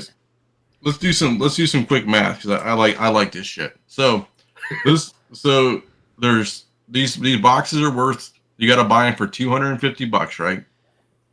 There's 499 boxes. So if I do the quick math, that's $124,750. Okay, that's the value he's saying, right? So let's just open up the grand prize here. So if I total all the grand prizes up, that's 39 grand, right? So we're at, like, we'll call it for easy math, $85,000 roughly, maybe 90 grand, something like that. 49 winners get a value of, let's see, 49 times, I'll say he gives everybody $75 slabs plus 30, so that's 3,675. So that's only 3 grand. 37 times 300 is 14,000. So that's 39. And possibility of something else. Each non-winning bearing is a $75 box. So basically, the rest of the books, even if I put, I don't know, 400 times 75. So he's probably at, what's 30 plus 39,000 plus 14,000, 83 grand altogether. So he's making $47,000 on boxes. If I'm getting it right. Yeah, he's probably making 50,000 a pop, I would imagine. I don't know if your math is right. I'm too stoned. Like all those numbers just go right past me. It's around numbers, but yeah, I mean, so he's saying his books are worth that much money, but 83 grand off of 499 times 250 is 125,000. 80 grand. He's making 40 grand of profit. Well, so here's what's wild. At one point, he says as well, some of the slab boxes that may have 3 slabs in them will have, there'll be 3 slabs, but they won't be valuable slabs. Slabs will be $30. What the fuck is a $30 slab? It's $35 to grade it. Yeah. 30 to 75. So that's what so Binkies, what I did was I didn't even take the $30 in the valuation. I just said $75. I want to know what the $30 slabs are. Can we get some photos? Why do we never get photos of the people that are winning these books? Or, I mean, you know what? Maybe I'm This is like Publishing Clearinghouse all over again. Like you send your shit to Publishing Clearinghouse, and they had some old fucker from like 20 years ago. Like this guy won. It's like, how do you know this shit? It's like, I'm gonna look up CGC Comics 9/8. I'm gonna say CGC 9/8 comic, and then I'm gonna put under $30 and just see what we'll see. I'm just gonna see what the first fucking book shows up. Should we under $30? Let's just see. Let's go 30 to 30. This is gonna be fucking hilarious. So just so we can see. Your men's 30, your max is 30. And we'll go buy it nows. So we Mighty Avengers 1, 9.8. First Monica Rambeau is Spectrum. That's actually might be a decent book. Secret Invasion 5, Knight's Terror Ravager. I have no idea. An Alex Ross Timeless variant from Warlock Rebirth, because I'm sure that's valuable. I mean, you can get a Mr. Bloom from Batman. I mean, I don't know if anybody's specking on Mr. Bloom from like 2011, but I mean.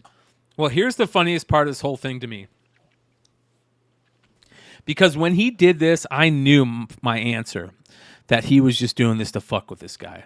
How he announces this Ivan Tao book was him doing this and saying what he was saying right in that guy's face. Watch this. Comics exclusive by the incredible Ivan Tao. Boom, baby. This is Let's play that again. my favorite exclusive that is only available through this mystery box. The new Amazing Spider-Man Gang War First Strike, Bryce Comics exclusive by the incredible Ivan Tao. Boom, baby. This is my incredible Ivan Tao. Boom, baby. This is my favorite exclusive to date, which is saying something because I have. That's what he was saying to that guy. So he didn't do one ad. He did 2 ads in the same video. Nothing but an ad. Yeah. It's awesome, bro. So it's like this is like doing a local news story for somebody gets like seriously injured and it's like, oh, and we're gonna give away a mug at the local radio station. Like what? These are the books right here. 436, 655, 656, and a 666. Okay, so he didn't ask if 655 was the first or second print or variant, but it's okay. So supposedly regular covers. They went through a thing, and he sent them some stuff, and he said, "This is how much I can offer you, and here's what they're worth, and here's what I can offer you. $248 is what I see they're worth, and I can offer you $150. Okay, whatever, that's fair. If you can offer whatever you want. Mm-hmm. But the guy, I guess, went, no, let's play it. If it's only like a couple $100 deal. So I make the offer here for $150. Say kindly, Bry, just straight numbers. Here's FMV based on recent sales, $150. Kindly, Bry. And he says, are you serious? I paid $400 for those 4 books. $150 is laughable. Steve. At this point, I probably should have just stopped communicating with this person. At this point, I can tell that they're not a reasonable person, that they're not going to be thinking. Because he said that, I also know that he's just doing this to fuck with this guy. Because at this point, he could also just not make this video. Like, and he offered 60. That's 63%, right? That's 63%. So he offered 40% off. So almost half. Not terrible. Yeah.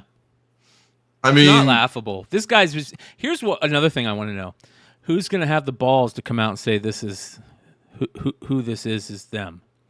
I would. Love that guy. Yeah, I would love to know who the it person was me. is.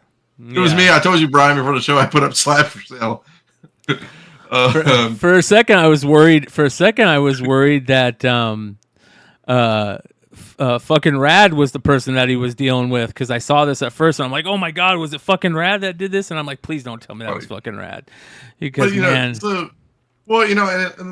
the nice thing I would have been like, so say that dude would have came to me at a Comic-Con, right, and said, hey Dino, I'm ready. I want to sell these books to you. I bought them for $400 a piece, right? And I will say, I'll kind of back him and say he was right. He took the fair market value, and it is what it is. It's speculation and stuff, man. Values go up and down, man. I mean, I get that UF4 variants. Remember, they were $40,000 or $70,000. They're not that anymore. You know, I mean. Let's look at some of the comments. I want to read some of the comments. Now, again, these are comments from his site. Okay. Not going well is the best statement to define what's going on right now. So much entitlement without perspective, without recognizing that their opinion isn't the only one that matters. From comics to entertainment to politics, we have lost our empathy and understanding. Hope we can find our way. That's a fucking great comment, and I agree. No fucking doubt. First of all, I get none of those comments on my YouTube channel. I get like, "Hey, bro, your shit's good. See ya." It's like, this is like the most articulate shit I've ever seen. Just in my a life. thumbs up, you know. Yeah. We're like, "Fuck yeah, that's great, bro." Yeah. This guy says, "This guy is exactly what is wrong with the comic book community. People do not use logic or reason and want the world to cater to them. Steve was one of these fools. God bless your attempt, Bri." Now, here's what's funny. If this Bri gets called out for doing that, for not using logic or reason and basically wanting everybody to cater to them, if somebody calls Bri out for that, and it's a decent, reason to call him out for that, I bet you this guy would probably be the first one to be like, "We got your back, Bri. We got your back." Because I don't care who you are. I do it. We all do it. Sometimes we let our ideology, our love for somebody or something, get in our way of our own intellectual honesty. Right, we do stupid shit. You like when you want to stand up for your friend, and your friend is wrong. Like you know what I mean. Or a perfect example: you want to stand up for your wife, but she's wrong, but you got to stand up for her because she's your wife or your girlfriend. And you're like, that moment you get back, what the fuck is your problem? That type of shit. It's an ideal is an idea that will turn into an L. That's how I look at it. Yes. Right? Yeah. That's how I look at things. I mean, I'm not the smartest guy in the room, but Yeah. I mean, shit. Collectibles are only worth that someone is willing to pay. You handled this great. It seems Steve hasn't been doing this long, and needs to understand the rarity of newsstands late modern age. I agree with that. I agree. There's a lot of people that haven't been doing this long. That's for sure. I had this back in the day. So I took on a consignment way back in the day when I was doing my thing, and I should have known him from the first meeting with the guy. He had like Spectacular Spider-Man, a whole run, but he had like some major keys. I'm like, cool, like we can sell the major keys. The rest of this stuff is just like dollar fodder. Like at the end of the day, this guy thought I like shot him in the face because it was like he was like in disgust that I said his books were like. I'm like, dude, nobody wants a whole run of Spectacular Spider-Man, Peter Parker. Like, sorry, dude. But he just grew up with them and his attachment to them and stuff like that. Like, I get the emotion behind books because people are like, "Oh, I've had these forever." And it's like, dude, I tell everybody, because I get these all the time, even at work and everywhere else in my life. I'm like, 1% of comics are actually worth something. The rest of them are just not worth much. A lot of them are saying that Steve sounds like a Karen. I love that comment. Oh, boy. Calling somebody a Karen. That's such a funny thing nowadays. I feel bad for the people, the real girls who are really named Karen. Oh, my God. All right, let me play this a little bit more. thinking logically, because the price that you paid for something has nothing to do with what they're currently valued at. You could have paid $10,000 for these 4 books. If they're only selling for $250 and you go to a dealer, the price that you're offered for the books are going to be based off of what they're currently selling for. So for what you paid for a book has nothing to do with the current value. What does it take for you guys to take a loss on a book? Like, what is your thought process? Well, that's not true. I want to say that part's not true. If you take your book to a comic shop, they will look at the value it's sold and then go even lower. Yeah. It's not like, oh, they're worth $150. I'm going to give you $150. They're going to be like, it's worth $150. I'm going to hold it for 2 years or whatever. I'll give you half of that or something. So that's not a correct statement. So. All right. So what does it take for you to lose money on a book? Like, you're going to have, what does it take for you to have to sell a book like that? I mean, take a loss to die with it. I mean, basically, it's like when you get anything not a 9.8 coming back from CGC, right? I mean, like, fuck, I hate this book. I hate the graders. I'm just dude. You're like, fuck. I don't care if I take a loss on it. I don't get this non 9.8 out of here. That or some book that has been holding for a while, and I know it's like, I guess this thing like I have the Underworld Crime 7, right? It's a Golden Age book. I've had it up on eBay for like 2 years. It's just sitting there. Now, will I take a loss on it? No. Will I get as much as I want to it? No. I mean, it won't be a loss, but I mean, for me, a loss is at least a book where it's just like, I don't even care about it anymore. I missed the 18 waves on it. I'm just trying to get out to get some money clear, and we'll move it into something else that hopefully makes me money. That's my optimistic goal, I guess. Yeah, I mean, if there's no attachment, so be it. Yeah. If there's no attachment and I miss the wave, I'm going to try to find the next best spot I can and just get that money out and get it in something different. Yeah, because the thing too is like, right, Binky's just like this guy.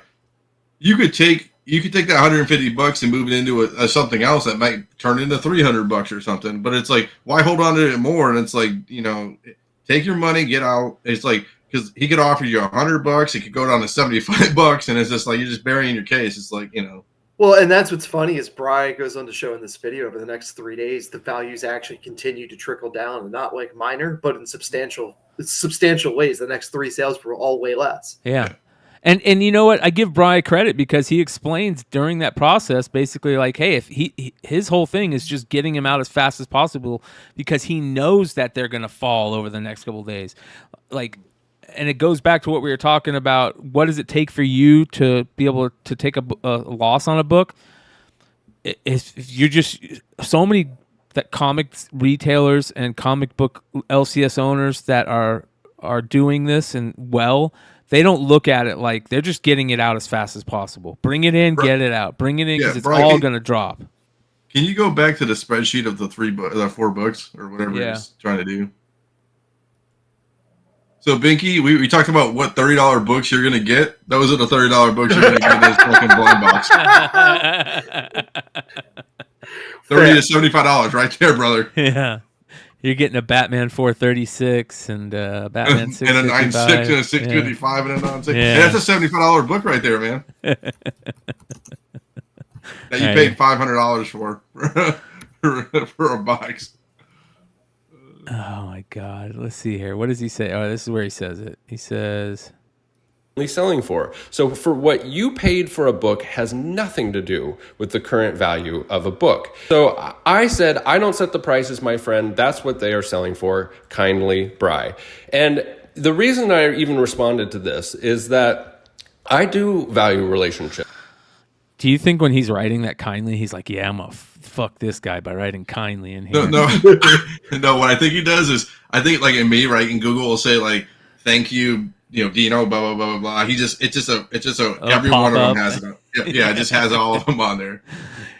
Here's one of the guys that's doing it right. Jesse James says, lol, if you're buying just 4 books, move on. Buying in bulk is where the money is. Buy a ton, turn and burn, margins rule. Yep. I mean, that's the other thing too. It's like if you're running, I'm not saying Bry's doing this. I'm just saying if you're running your business on mystery giveaway books and you're going after people who are giving you 4 books at a time, that's probably not a good sustainable business model of just hoeing down the people with like, oh, you have 2 books, you have 3 books, you have 4 books. I can throw them in my mystery box. Yeah. Yeah, that's ridiculous. So, all right, let's see what he says.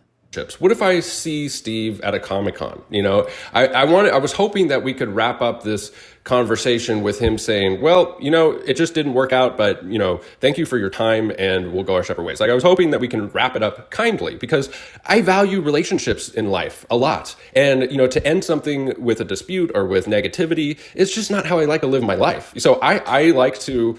Bullshit. That kindly in there was totally a what do they call that? Passive aggressive little spine shank right there in your back. Well, and the person, and so it's like Jim Rome used to say, when a player says something, it's not about the money, it's always about the money. When somebody says I like to live a positive life, he doesn't live a positive life. You know, it's like one of those things like, I'm just Mr. Positive and I like to be optimistic, and you know, it's like. You know what that reminds me of? That is right there is basically like if you ever comment on like a YouTube channel of mine or on a post and I feel really like an asshole that day, I'm gonna put like thanks for taking the time to comment on this YouTube page. I appreciate your time. Make sure to like and subscribe. Like if you get that from me, you know it's me being like, fuck you, you motherfucker. Just make sure to like and subscribe. You take it too far. You know what I put on all the comments roughly? I've been getting better, but thank you for the support. Yeah, that's what kindly is. That's what kindly is. It's not like I fucking hate these people. I just put thanks for the support. It could be the best comment in the world, the worst comment in the world. You know you're an asshole. Thanks for the support. Yeah. Make sure to like and subscribe. Yeah. And then I like it. I heart it. I heart everything. Yeah, I don't care. You told me to. The YouTube algorithm. I don't know.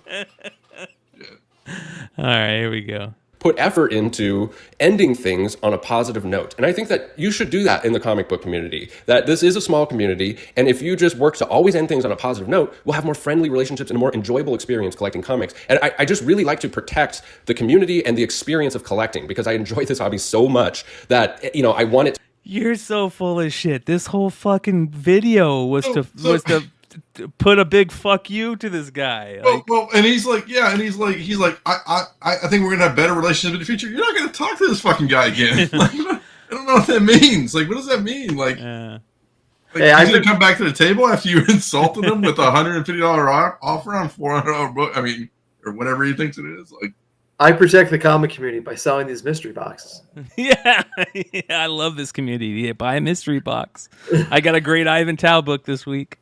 To be a good experience. I might be overthinking this a little bit, but that's why I decided to respond. So then he has a lengthy response. A Batman 655 and a 9.2 just sold 6 days ago on November 10th for $138 on eBay, and that is the sold price. Mine is a 9.6, so it should be worth at least $180 alone. So I'm confused by this because when I look at GPA, there wasn't a sale for $138 and a 9.2. So I go to eBay and I look at it. Here's the sale for Batman 655 and a 9.2 for he's like, fuck, I'm gonna go deep and put all the receipts in this one. I'm gonna really fucking make this guy mad.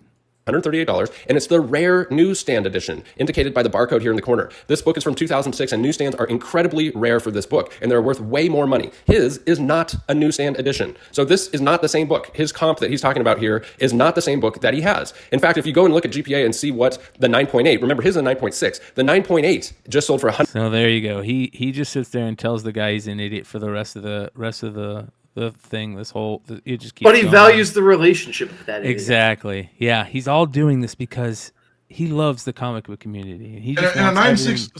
So can we go back to that previous page? I'm sorry. Yeah. I'm sorry. So you're good. A 9.6 sold for $133 November 23rd of that book. Yeah. So that's a variant. Okay, I'm sorry. Yeah.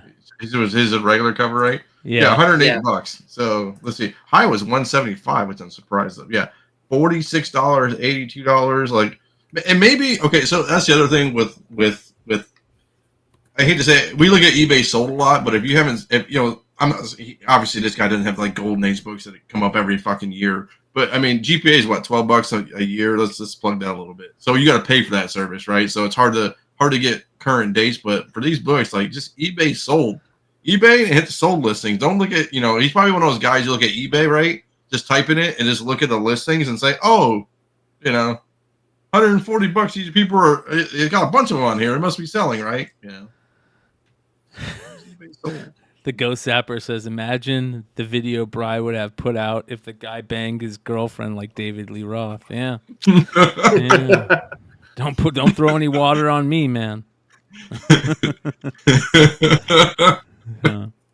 Yeah, dude, this shit's crazy. He should have hit him with the meme. We've seen that meme where people are like, "Hey, I'll buy your books and meet me at this address," and it's like someplace, and it's like it's a comedy club. He's like, "Yeah, go. I'm inside," and then like go on stage and tell your jokes to those guys. This is like a joke, you know. Well, the funny thing is just the whole community aspect to me, right? Like, get the fuck out of here. This whole community thing. You're not doing this for the community. You're doing this to wedge one in on them.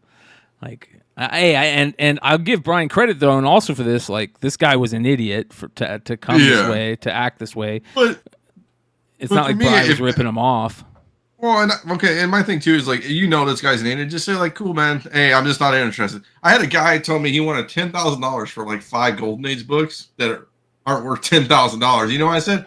Okay, dude, no problem, man. I'm not interested. That's all you need to say. Like, just leave it at that, man. Like, who cares what he says? Don't even read it, right? Like, banter's ridiculous. Yeah. Well, the other thing is that like. This guy is definitely new. And there are some people in the comments that are like, you shouldn't treat this guy this way. He's new to the hobby and this and that. And Bryan was like, fuck that. He went. You should have put it on a table for him, dog. Yeah. Yeah. Like, what the fuck? So, listen, I don't care who you are. I don't care. You could be the nicest person in the world, like whatever, that type of shit. And hey, how many views does he have on that video? Let's take a look. Probably quite a bit, I imagine. He's doing well. I always encourage people to sell your own books. 5K. Hey, dude. Next video, I'm doing it, dude. I'm gonna go on a random Facebook Messenger, and then some dude's gonna sell some books. I'm hoeing that dude out and putting it on Facebook or YouTube. I'm doing it. I don't care. Well, yeah. So I think most people that saw this kind of saw this for what it was, but I do give Bryan credit for, hey, man, at least I know that you're human. And you're good. I don't care who you are, especially for most men. If somebody comes at you sideways, you're gonna want to come back at them sideways. And it's just how long that feeling lasts, and you know what I mean. That's the important thing. And he got it done within a day and left the video up for 2 days now. So, well, dude, Bryan, you know how it is. We've been to cons, dude. Everybody's been to a con. We've all seen those guys who, when it becomes your life, like comics become your life and your sole motivator, monopoly, source of income. It's a whole different game, and people get real pissy. Like, I've seen guys, older dudes or something, like, "Oh, get the fuck out of here!" You guys. I had some guy tell me I was ruining the hobby. Can you believe that? I was like, I'm ruining the hobby. So that's what I think. At the end of the day, it's like, these guys who start doing it full time, it's just they become just like jaded, I guess is a good word. Yeah, like holier than now and stuff like that. I mean, oh yeah, for sure. Well, that's one of the things I want to say that one of the comments in this thing talked about is that, there's gatekeepers, there's people that like gatekeepers, there's people that hate gatekeepers. It's so weird, this world we live in, because of social media and what we're doing right here, YouTube, and look, that's what this whole drama alert thing is about. So it's about to laugh about it, to also kind of show people like this stuff is kind of cheesy. This is not cool. This is not the type of stuff that this community that we're in likes, or Yeah, for me, the guy who was it? Let me go back up to these comments. Hold on 1 second. For me, it's like when you said the gatekeeper. Somebody said I'm a philosopher, CEO and philosopher. So for me, it's like gatekeeper is. It's funny because people like to be gatekeepers, right? But they didn't build the fucking gate, right? It's like, where's all the work and ethic behind that? They just want to be the gatekeeper. It's like, just show up at some random dude's house and like, I'm owning this gate right now. It's like, yeah. Well, you can only gatekeep in a. I don't know if I should say only, but like if you're gatekeeping something, you really got to care for what you're gatekeeping for, or there's some reason if it's not because you care about it and you love the community, just an asshole. You're just an asshole. You're doing it because you know that, you know, if somebody sees what's going on in there, there's going to be, you know, fuckery. We're going to call fuckery. Maybe like this or it's a Simpsons meme, right? You know, you pass a time and you're old, and it's like the new stuff's new, and you don't like it, and you know, I'm a gatekeeper now. Yeah. So basically, some guy said, where is it here? See if I can find this. I pull the replies to it. Some guy says, you're not necessarily wrong, but technically you're the business. Steve is the customer and may be uneducated. Not gonna lie, you kind of come off as pretentious, as if Steve is immediately an idiot and you know best. Maybe if you just explained the value of the newsstand variant, he would have understood and been educated on that for future searches and dealings. Maybe he wouldn't, but if he is under the impression that this is the book, then his views would be correct, and you explained it here. So to say to do better would actually to help educate this collector and not make videos publicly shaming them for what seems to be as explained as a lack of knowledge causing a false viewpoint. So Bryan comes back at him and was like, I didn't know the sale he was talking about was a newsstand until I did the video. What, dude? Why would you write that? Don't. So you didn't. Yeah. So you didn't actually do any research on books or anything. You just half-offed everything on them and just said fuck it. You're like, what the fuck, bro? So, all right, hold on here. Let me find this. So he says, why does it do this? I move. The one at the bottom. Oh, go back. There's a slider at the bottom of that. Yeah, what the fuck? This one right here? There we go. Yeah. All right. So he goes, I didn't know the sale he was talking about was a newsstand until I did the video. I just showed him the sales of the book, which did not include the high sale he was talking about. This guy goes, but now you see where the miscommunication was. Maybe a new conversation was needed instead of the video. Trying to see all sides, by the way. Hopefully I didn't come off as as a dick, you know I got love. And then another person is like, yeah, dude, you came in hot on this. And he's like, in my opinion, I gave this guy way more time than he deserved. No, what this comment is you're realizing everybody's right. And you're like, I'm not going to give him any more time. I'm done. So now he's double downing on his stuff. And it's like, yeah, so when you understood that it was, I think that would have changed the thing tremendously, because the guy doesn't even know the difference between direct and newsstands. You know, it's like, help him out. You know, that's a huge different conversation to have. I mean, yeah, I don't know. I think it's ridiculous. Have you seen that? There's a meme that's going around where it's like two Steelers fans or something. They're like, who hates the Bears? There's some team that hates the Bears, and they're like, look, there's a guy wearing a Bears. Oh yeah, the Bears and Vikings. Yeah, it's the Bears and Vikings. NFC. It's Bears, Vikings, and then I think he's a Packer. I don't think he's a Steeler. Okay. And it's like the NFC. And yeah, they roll up to him, and obviously, I think the guy, I think he has special needs or something, right? Yeah. And they're like, oh. Yeah, they're like gonna go beat this guy up. Let's go fucking get that guy. And they come up to him and they see his, special needs, and they're like, oh, hey, buddy. It's like that's what it feels like, like. For me, on this whole comment right here, in my opinion, I gave this guy way more time than he deserves. It's something like a pretentious CEO says, like somebody who we try to hire at a company, and it's like, oh, this guy's uneducated or like not qualified for the position, but we gave him 3 interviews, and it's like, okay, I think we gave him more time than he deserves. Like a very flippant kind of thing to say. Like you obviously sent 7 emails to the dude, so obviously you were engaged with this guy, like. I know what Bryan's going through at this point, though, dude. Because we've been there. I've been there, and I've been there recently, dude. After the whole freaking Ethan Van Sciver debacle. I've got a video halfway done, and I'm like, I've got a script written out, and I'm fucking saying fuck you guys for this and this and that, and fuck these guys for that, and I'm like, yeah, maybe this isn't necessary at this point. He did the old John Wayne. He did I fire 5 shots or 6? And he's in kill mode. Like. Yeah. So, like, I get this point. Like, he right here, he's starting to realize he shouldn't have put out the video, and he's getting ready. He's trying to double down, like you said. So this guy finally came out and said, "I think you handled it very well." Yeah, right, dude. So that's I love those people who say that at the bottom there. I think you handled it very well, because that motherfucker, if that happened to him or her, that would be a whole different story. You know?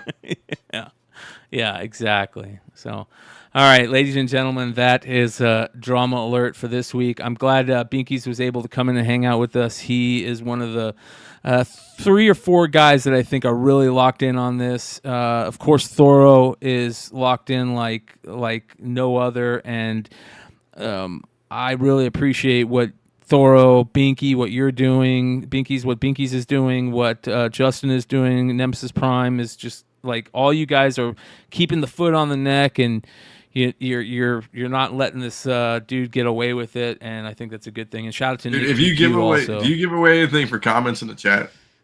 I do give away. The Ghost Zapper won the whole thing. With this one, maybe it's me, but I don't think this guy is going to. One of his mystery boxes. Oh god. I mean, maybe he will. You know, hey, you know what he's gonna do after that email of how I hope he did put in his email, "I gave you more time than you deserve," and then in the next email it's like, "Here's a link to my mystery box." You know, it's funny. It's funny you say that, dude, because I got the Ghost Zapper comment up so everybody can see it. And Ghost Zapper, I might have to send you out, because this starting this episode, our boy Billy at Economics and Comics is sponsoring a nice little giveaway that I'm gonna do now for my FLC stuff, and he gave me a bunch of books to give away for the FLC giveaway. So we'll do that later on. So congratulations to Ghost Zapper. Hit me up, brother. All right. That being said, Can we add one slight, not really drama, but drama alert to the drama? I'm always down. Let's hear it. So as everybody knows, speaking of our fine friends and whatnot, last night was the Whatnot no commission sales day. Okay. So as you folks may or may not know, I know a lot of folks around these parts aren't exactly Whatnot advocates. The platform went down at about 7:45 p.m. yesterday for a solid 45 minutes, half hour. Okay. I was impacted. I had books that ran that no one could bid on, so they sold at pre-bid price. I've been engaged with Whatnot support. I just want to read this email. This is a quote for quote. I just want to read this email, the response that I got today. I thought everyone would enjoy this one. Hey there. I truly apologize for the inconvenience with the Black Friday show. We're constantly looking for new ways to improve the selling experience on our platform, and we'll avoid this outcome in the future. We hope to bring more reduced commission days in the near future. I appreciate your patience, and thank you for your loyalty to the Whatnot platform. At no point. Oh, yeah. What are they doing? They didn't say anything that they're going to do? No. My problem is they didn't tell you what went wrong. No, they didn't. And what's curious is, like, Rob Liefeld was live. He had no issues. Epic was live. He had no issues. But people, so when I was live, literally the whole show just crashed. I lost chat. I lost the ability to run items. I lost everything. And prior to that happening, there were little blips where people would say, like, can't bid. And unfortunately, the norm with Whatnot, it's like, oh, can't bid. Well, it's probably just something goofy with your app. Turned out it was the whole app. Mm-hmm. Well, this is interesting. If the whole app went down, how long did it go down for? Probably 25, maybe 35 minutes, I'm going to say. And then it came back up, and it wasn't completely functional. They sent out, because I immediately opened a seller support ticket. So they reached out to me and basically said, like, and I'm assuming everybody that sent a seller support ticket that was impacted got the same email there, was, oh, things are up, but everything is running slow. don't press the run next button because it's going to break your entire auction if you do. So But here's they my never- problem with all never this. said what went wrong. Yeah, are they going to offer another week of 0% for another night of 0% fees for all the people that got impacted by this? No clue. Seems like the answer is no, but in the future we're going to avoid it. Did you Yeah, do you have to honor those sales as you did before those? So, and that's exactly what I'm getting at with them. I noted in my email, said, here are the 4 listings that I know went haywire. There are some others that I could probably reasonably argue and say folks were having issues, but those explicitly, people point blank said, I was trying to bid, couldn't bid. And it was multiple people that said it in my stream. So I said to them, I'm like, how do I handle this? Because in your TOS, if I cancel an auction, you can cancel my account. That's TOS. It says I'm not allowed to cancel anything post sale. Hey, nobody reads those. Okay. It's true. I suppose I could plead ignorance. Well, I'm glad we extended this drama alert because it doesn't end there. It continues. If this is real, a 9.8 Djurjevic sold for $13,000, less than $13,000. Is this real? So I don't know if that's real, but yeah, we've been following that on the flip side. So 9.6s, 9.8s, 9.4s are all impacted, dude. They're down. They are fucking down from. I guess would you call COVID pricing an outlier? I guess I don't know. This was a $40,000 book, wasn't it? Yeah. Oh yeah, dude. It was $40,000. That was the high. Our boy, Mr. Steve Horn, set the record. Remember, it was like 40 or 50 grand. So yeah, they're it's fucking abysmal right now, and it's like. I was talking about on our last show Monday. It was like, whoever bought these books at 40,000, it's like, what are you doing? Talk about losing on a book, right?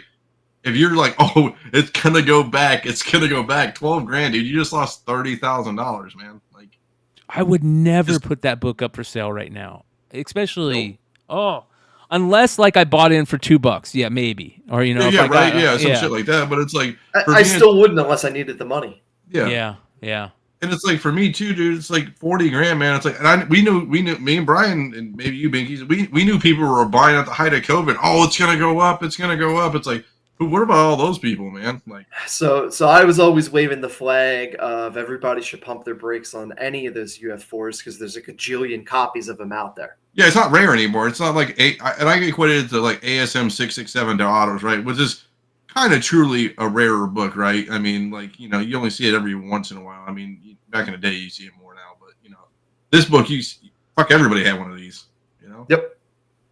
Oh my god. That book was heavily ordered. So it's, it's out there. Weren't these in Five Below packs too? Yes. Yes. Yeah, Five Below, yeah. 100%. Because they couldn't, this wasn't a big book forever. Yeah. Oh my lord, man! Dude, that is the comic market in a half. That's the collectibles market right there. Yeah. And Manny, the comic collector in the chat says Israel is following sale. So, yep. Thanks, Manny. Well, here's the interesting thing is that I see if the market is totally flipping on edge, it's resettling. People are. It's going back to pre-COVID numbers. Yeah. so Realize that for me, vintage is king, modern is crap. Like that is where it's going to me. Well, so for me, I've been looking at it because Z does a market report for us, right? Most likely, and when he's not around, I kind of do it. So I take out the time capsule of 2020 to 2022, right? Those 2 or 3 years you call it, and books have only either went down a little bit or up from 2019 to now. So it's like I erased that whole gap of books, even though people can cry that it's a $40,000 book. It's like, yeah, well, nobody was driving around and gas was under $1 and groceries were cheap and, people had more expendable income. Wow, dude. Yeah. So for perspective, Ultimate Fallout 4 first prints, and obviously CGC census numbers are always a little wonky because they don't remove things that get CPR'd.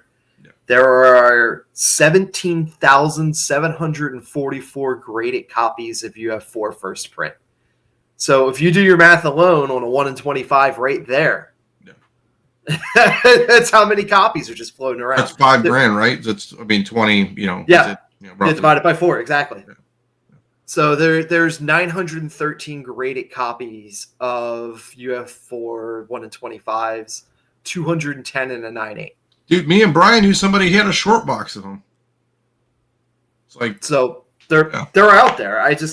I know, like, I get people love Miles, but I'm sorry, that's not it never should have been a $40,000 book. And doing these market reports and looking at the market, the books that you're noticing that aren't have taken that such a bad haircut or are still, at a decent price, they're just rare. They're rare. If they're modern, they're super rare. It's going back to that.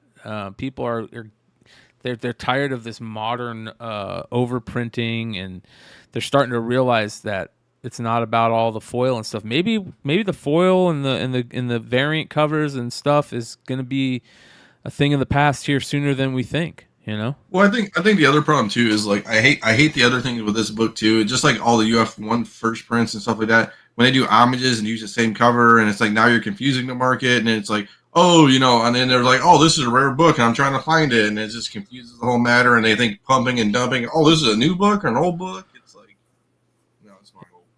Yeah. Wow, dude, that's just plain crazy to me. That's scary. That's super scary that the market is. It's soft, man. Yeah. It's and I mean, so what I've noticed is Silver Age is still fine. Big keys are still fine, provided they're high grade. And like you said, Bryan, moderns, you have to have something that is legitimately rare and not fabricated rare, because fabricated rare is not holding value either right now. It's those, fringe DC 1 in 25s where you're lucky if 10 shops order 25 copies that are holding value. Yep. Yeah. It's fucking ridiculous, man. And the guys who are doing it well out there, they're just turning and burning. They're getting in collections and they're selling. Are you ready for this one? I'll give you another. How about I give you another rare book, right? Saga 1 RRPs, right? That was what, 10, 15 grand, right? Yep. I can get one on eBay, and I can get it even lower because it's on David Adams for $3,000 right now. Yeah. They were sold for $3,000 or less just a couple days ago. A copy sold. So it's like, and I guess I would put that as a kind of a truly rarer book, I guess, right? It's not saying it's impossible to find, but yeah, somebody has one up for 15 grand. But back in the day, that was like a 10 grand book back in the 20 and 22 era. Like, yeah, that's fucking ridiculous, dude. That's ridiculous. That's an absolute bummer for the people that have bought into those books. Like, there's a lot of people that we know that bought those books. A lot of people that sat on those books and didn't sell them in time. I don't know if I would be mad if, like, I was sitting on 10 copies of those and I didn't sell them, or if I'd be like, okay, it'll go back up. I'd probably be pissed at myself. Well, and let's go back to just Bitcoin, right? Bitcoin was at 50,000. Now it's at what, 37, 25, yeah, 37, like that. Yeah, 37, yeah. So I mean, it just, yeah, it is what it is. If I can get into it, I'm trying to get into it. I don't know why it's not letting me in here. Let me see here. Brian, I'm gonna bounce, dude. It's all good, brother. We are basically done with the drama alert, Binkies. You can stick around or not. I'm just going to go through FOC stuff and call it a night. So, I'll stick around. All right. I want to say thanks for everybody that hung out with us. Let's hear what our boy David Lee Roth has got to say. Can you hear me out there? Hey, man. Don't be squirting water at me. I'm gonna fuck your girlfriend, pal.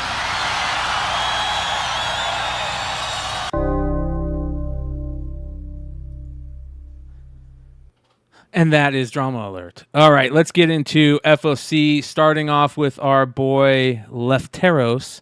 Shout out to Black Crown Comics again, you guys. If you guys haven't seen Black Crown Comics, go check him out. He's doing some good stuff. Have you seen Black Crown Comics YouTube channel, Binkies? Check them out. I have not, no.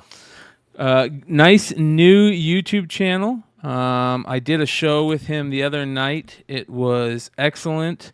He does about an hour and 25 minutes on Sunday nights, and he just rocks through, all the normal stuff. He does a good job. Ladies and gentlemen, it is Black Crown, BLAKK, Crown Comics. On YouTube, here is his I'll drop it in the chat for everybody if they want to go check out his site. He does good stuff. Here is, hold on here. What am I doing? Here is his link. I went on there and I did a show with them. It was a lot of fun, and it's a good show. So make sure you guys all go check it out. It was kind of funny. We talked about all the same stuff that we all talk about every week, but he does it in such a quick way that it makes it nice and easy. And I don't know how he does that shit, man. That stuff is, it always takes forever for me to get a show going. So it is what it is. All right. Back to FOC. Oh, the reason why I bring up Black Crown Comics, he's in Montreal, Canada, and he says Lefteros, and supposedly Lefteros is in Montreal, Canada also. So we'll continue to make fun of them for being French Canadian, but we will say his name correctly. It is Lefteros. So Lefteros always does a good job with cover price, and he does these really good articles lately. So I love following his FOC selections. He does like a little piece on IG that we always go over. So let's get into it. These are his picks this week. Starting off with Animal Pound #1. This is the Peter Gross cover. He says, it'll be interesting to see how this new miniseries by Tom King resonates with fans. From what I've seen, it is a strong political message, and if it lands, it may do very well. So there's a lot of hype behind this thing. Yeah. The ash cans dropped a couple weeks ago. If you guys can still pick them up, pick up the ash can. I think the problem is that wasn't what was it, Animal Kingdom? Or what was the book that they just recently did that was very... Animal Castle. Animal Castle, yeah. Very Orwellian, Animal Farm type BS. I shouldn't say BS, type message. And it feels like they're going in that same route again. And I think a lot of people just are like, haven't we already done this before? But, hey, Tom King, he's been hit or miss for me, but when he hits, man, he knocks it out of the park. That's for sure. His recent DC stuff has been fantastic. Yeah. So, I mean, like I said, I have the ash can. The ash can was solid. I'll give the first issue a look. There's a lot of variants of covers for it, though. That first ash can cover with the pit bull, I was just like, oh man, that was hard. It was just hard to look at. So, all right, moving on. We've got Avengers Twilight #1. This is the Alex Ross cover, and it is damn good. The trade dress looks good. I mean, I don't understand how hard it is to make a trade dress look good on a cover. It's not hard, and they mess it up so many times. This one's beautiful. This is a great job. Yeah, it reminds me a lot of DC and their minimal trades where they don't over-brand it on the front. Yep. So supposedly this is Chip Zdarsky, James Stark. First appearance of James Stark in this one. So intro into the Defenders and the Iron Cops. Be interesting. Daniel Acuna art also, which is good. Duke #1, of course. You got the Tom Riley cover on here. By the way, this is probably the best cover of Duke I've seen yet. Have you seen the 1 in 250? No. Oh, it's Mac, and it is gorgeous. Is it good? Yeah, it is gorgeous. Some of the, I give crap to Skybound because some of the covers have been lacking for some of the G.I. Joe stuff, in my opinion. But this one's decent, and we'll take a look at the rest here in a second. So, new miniseries about the origin of the G.I. Joe Energon universe. Joshua Williamson and Tom Riley. So that'll be a good one. Here is Flash #4. Continues the Cy Spurrier, Mike Deodato run, right? Really horror-esque, supposedly. I haven't checked it out yet. I'm letting it get a couple issues in before I get into it, but I'm looking forward to this. That's a beautiful Deodato cover. Yeah, it's impressive. Yeah. So that's the cover B for Flash #4. Justice Society of America #8. This is the introduction of the new Justice Society Dark. So this is cover A right here. Jeff Johns' story, which is always a good thing. That's a big deal. John's doing DC again. Yep. Huge. This is rough. I'm over. I'm over it, man, because I feel like a lot of the early Negative Space John Tyler Christopher stuff, or not early stuff, like the first half of his tenure doing it, it felt like there was a little bit extra put into choosing the background color and this and that, and this just feels. I'm sorry, this isn't good to me. It's bad. Yeah. It's bad. It's the shade of red that they use specifically against the shade of purple. Yeah, that red is not good. And he's been having this problem lately where, for whatever reasons, it feels too Negative Space-ish, if that makes sense. Yeah. So, Resurrection of Magneto #1, Al Ewing story, which I'm down for, and I love Magneto. He's one of my favorite characters in comics, period. I hope they do him right in this. We'll keep an eye on it, but I'm staying away from that John Tyler Christopher. I'm sure a lot of people will be buying it. Star Wars #42, first cover appearance of an unnamed Sith. Always love those new Siths. Lot of rumors I've been hearing about this character, so we'll see if that plays out. But everybody loves the Siths, so if you got a lacking story, just do some Sith work. And that's and if you pay attention to Star Wars stuff, and this is for everybody in the chat, so here's your rule of thumb: there's a first appearance or a first cover, always pick it up, pre-order it, because what's going to happen is it's going to shoot to like $25 for about a week, and then it's going to go back down to 10. Yep. So have it, flip it. Easy quick as money. can. Yep. Ultimate Spider-Man #1. This is the Stegman variant, and I actually love this cover, dude. I think this is a great cover. I don't know why I'm not a big Stegman fan. There's a lot of hype just behind the story as well, so it should be interesting. First appearance of Richard and May Parker. 11 open order variants for this issue. I can imagine. I mean, it's totally rebooting the entire everything. And I also know that Aunt May apparently actually dies. Wow. Interesting. We'll keep an eye on this for sure. Make sure you guys go check out Cover Price and our boy Eleftheros. He always does good things. He also does the new Comic Book Day selections choice. But we also go check out another one of our favorite content creators, and who also has a great FOC pre-order page and does these cool bundles and stuff. Go check it out. Let's see if we can pull off some of these quick ones that we talked about, some really good ones that I want to talk about. Ooh, Kneel Before Zod. What's that? Ariel Diaz? Is that Ariel Diaz? No, Ariel Colon. That's an interesting... If this is done right, if that's a foil done right, where like the gold is foil and everything else isn't, that's interesting. Look at that. Given the price tag on it, I would wager that spot foiled, not full foil. Good. If that spot foil, that could be amazing. General Zod was Krypton's most notorious criminal. Now he has an entire planet to rule. But what happens when the most dangerous individual in the universe gets everything he ever wanted? That's badass. Yeah, I'm definitely going to be looking into that. We got the Wolverine stuff, Ultimate Spider-Man Nick Klein variant, facsimile bullshit.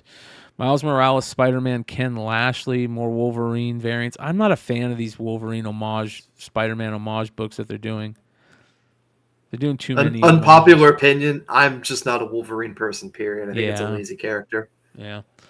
Kneel Before Zod Zerdy variant. We've got a more Duke. Here's the AHA version of that Duke cover, which it's not bad. More Crane Wolverine, which isn't good. Ooh, look at that. Mandalorian Season 2 Dark Trooper variant, looks like. More homage crap. Mark Brooks Connecting. Birds of Prey #5, but Chalo is nice. That's nice, that Massafera right there. Kind of Alex Ross-esque. That'll sell, and that's also not going to surprise me if that gets allocated. Yeah. That's a great cover right there. I like that one. There's the Finch Joker, which is nice. Rare Flavors #3. Book of Butcher. I'm tired of this IP. I'm just tired of it. Maybe I need to get back into it. It's all more the same, unfortunately. Yeah. Sickness number 4 is coming out. So there you go. More Sickness. Sickness continues. I haven't checked out anything over issue 1. I liked issue 1. I got to check out the rest. It's good. Their print quality as well, just as a book itself, fantastic. Yeah. They're doing it right. I love that Conan Barbarian cover. That's interesting. Like the skulls, the little skulls. Animal Pound number 1. You got more 2099 stuff. There we go. You got the Grand Inquisitor cover. That's interesting. Ooh, look at that. That Thunderbolts cover. That's nice. Surprised Marvel let him get away with that. Wow. Why? Because of the gambling? Yeah. Yeah. Yeah. Yeah. That makes sense. That's a beautiful cover, though. It's a connecting variant. That's really good. Yeah, that is good. Spider-Gwen, Momoko. That's decent. It's not bad for Momoko. I'm not a big Momoko fan, but that is not bad for Momoko. That's actually probably one of her best works. It's definitely one of the better. And she's very hit and miss. Her Marvel work, I feel like it's rushed, but I think her indie work, especially things that are horror themed, which this kind of reminds me of that style. Yes. Her horror stuff is fantastic. Yeah. Yeah. Man. I actually like that. That's a good Momoko right there. I wouldn't make fun of you if you bought that. Sentry. We got another Sentry series coming out. That's interesting. Cash in while they can. Yep. That'll be very interesting. Probably going to change up the character on that, right? Rise. Yeah, it's supposed to be a new character entirely, I believe. Yep. That's probably what they're going to do for the movie thing that they're pulling off. They're probably going to want to do a little bit of that switcheroony. Rise of the Powers, Davi Go Rasputin variant. That's a cool cover. I like that Scotty Young. That's a cool Giant Size Spider-Man number 1 cover there. Let's take a look at that. I like that. For some reason, I love this cartoony style lately, man. It's very Hanna-Barbera. Yeah. And I like the skulls in it. Good shit. Another Scotty Young Avengers Twilight number 1. Ooh, that's an interesting Daniel Acuna. This is supposed to be foil. Wow. Yeah. That's actually pretty good. I wish the background was maybe a different color, but yeah, it's knowing Marvel. Usually their open order foils are dark, so it's all going to get washed, unfortunately. Oh man, yeah, that's they need to take a lesson from DC and whoever DC's using for publishing for their foils. They need to give them a phone call because the DC foils are far and away better. Yeah. Poison Ivy in Hook League cover there. You got your Universal Monsters Dracula. That's cool. More Skybound stuff. World Tree number 6. Man, these Wolverine homages are just getting so bad I don't even want to talk about them. There's a Bjorn Barons. This is interesting to me. This whole Harley Quinn Batman Adventures 12. Who is that? Salma Revia? I have no clue. That's interesting. It'll do well. Anything with Santa always does well. Yeah. I don't like the Virgin. Why is the trade dress not on it? Maybe that's just an image. The trade dress that's what I'm hoping. Because you can tell that's where the trade dress is supposed to be. It's too much dead space otherwise. Yeah. That's awesome. Jay Lee Conan cover. Jay Lee's just good at everything he does. That's a good cover. Tomaselli. Shout out to Dynamite. Love the Garbage Pail Kids cover when they use original Garbage Pail Kid art. Definitely going to be picking up that Hunt for the Skinwalker number 4. Love that. Love the Arthur. Wow, look at this. Arthur Sidem. I'm not a fan of Arthur Sidem. I think he's a dick. But his art is so good. Man, you want to talk about grifters? That's like grifter supreme. Yes. But this is like he's so good at the zombie art. He's so good at it. Well, that's he's known as the king of zombies for a reason. Yeah. Great Warren Simmons. Love the Dune cover. All right. Red Sonja, Perillo, Ultraviolet. Ooh, Animal Pound. That's an interesting cover right there. Whew. Oh, man, that's rough. Yep. Wow. That's a lot of emotion there. Yeah. Gargoyles. That's a crazy Crane cover. Wow. Look at that. I'm honestly surprised that Crane's doing an open order the Dynamite book. Yeah. Alan Quah. That's a good one. Both of those are decent. Wow, look how nice that looks. That's not bad. There's some Garbage Pail Kids stuff. You got the Hades stuff. Ooh, that's nice. Lotus Land. Army of Darkness Forever. Shout out. That's a Matina, too. Shout out to Tony Fleets. Ooh. That's good. Yeah. That is good. That's really good.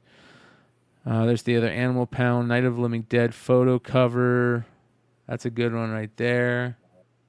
It's kind of creepy. More Santa stuff. We've got, The Agent. That's a good cover right there. Nice Shield homage. I always love my Steranko Shield run. Always great thing to homage. It's very hard to ruin that as an homage. More Agent. There's another Steranko homage. Look at that. There's been a lot of Steranko homages popping up lately. Yeah. This vampire run by this Al Capone vampire run is funny. It cracks me up. We got the Spider-Man stuff, Thunderbolts, Paco Medina. There's the Mandalorian season 2. There's Padme's whatever. What's her name? I forget her name. Sentry stuff. Magneto. That's a cool cover right there. Even though it's just an insignia. That's a cool, really cool Alexander Lozano variant. Holy cow. Look at that. Jesus. That is really, that is really good. That could have just been Mystique, and I'd have been all about it. Yeah. I mean, the Gambit stuff's good, but look how great those skulls look on her belt, and yeah, man, that's a good cover. I like that one a lot. It almost reminds me a little bit like a Mark Brooks-esque style cover. I love Mystique covers. I think she's such a great character. I love the skull belt. Nice Hildebrandt Brothers Marvel Masterpieces variant. Beautiful. Love that they're using Hildebrandt Brothers covers. There we go. Say that 5 times fast. Ooh, that's nice. Linnell Francis Yu. Yeah, that's another great cover. There's another Massafera. That's very good. Daniel Acuna. That's good. Stormbreaker, Lucas Vernick. That's a good one, too. Wow, look at that. That's very Mark Brooks-esque. Yeah, big time. Wow. Walking Dead. Sweeney Boo. That's a terrible cover. All right. Jim Bartell. Great Ashley Wood cover. He does good jobs all the time. That's nice. Sandman, Nightmare Universe Country. Did you see the trailer for Dead Boy Detectives? Yes. What'd you think? I liked it. Looked good. So did I. I think that's gonna be really good. Ooh, look at that Penguin cover. I think that universe, so long as they're willing to play true to the source, it's so easy to tell stories in. You just need to find a company that understands the property. You're right. You're 100% right. Wow, look at that. Beautiful. That'll do well. Yeah, that was a great color palette book. And finally, we've got a couple more. We've got the Flash covers. I'm sure I'm missing some ratios in here because they always go fast. Edenwood, Detective Sebastian Fumiera. That's a great Detective 1080, Jason Sean Alexander cover. Blue Beetle, that's a great Ivan Rice cover. I'm just not reading too much, so I don't know the storylines in a lot of this stuff.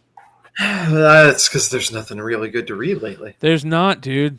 It's really, really rough lately. It's been a really hard thing to find like those good books those that you can get into as of late.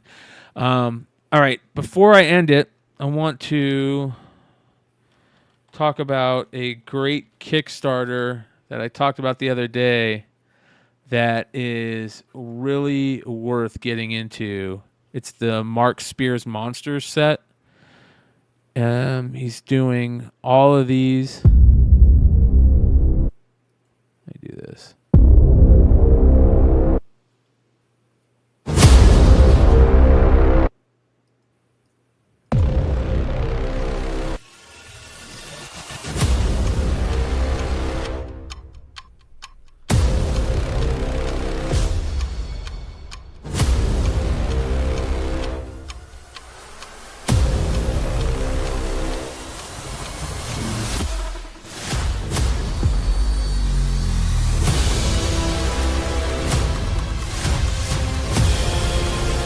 Looks badass.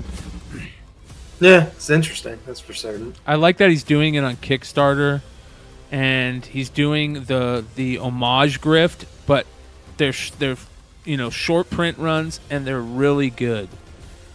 There's very few of them that are bad. Yeah. I love these characters. I love Mark Spears' art. So we'll see how it almost looks like a lot of the art's just lifted from a video game as well. It looks like there was something that was maybe set up at some point. Yeah. Here are the interiors that we showed. They look beautiful. The covers, though. Look at these covers, man.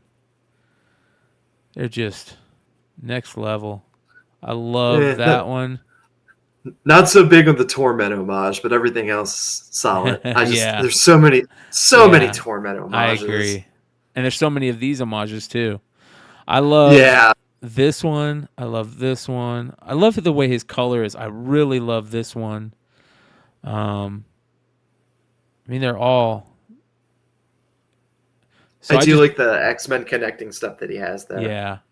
I feel like that's a gimmick that has just not been used as much as you would think it has. Yeah, I agree.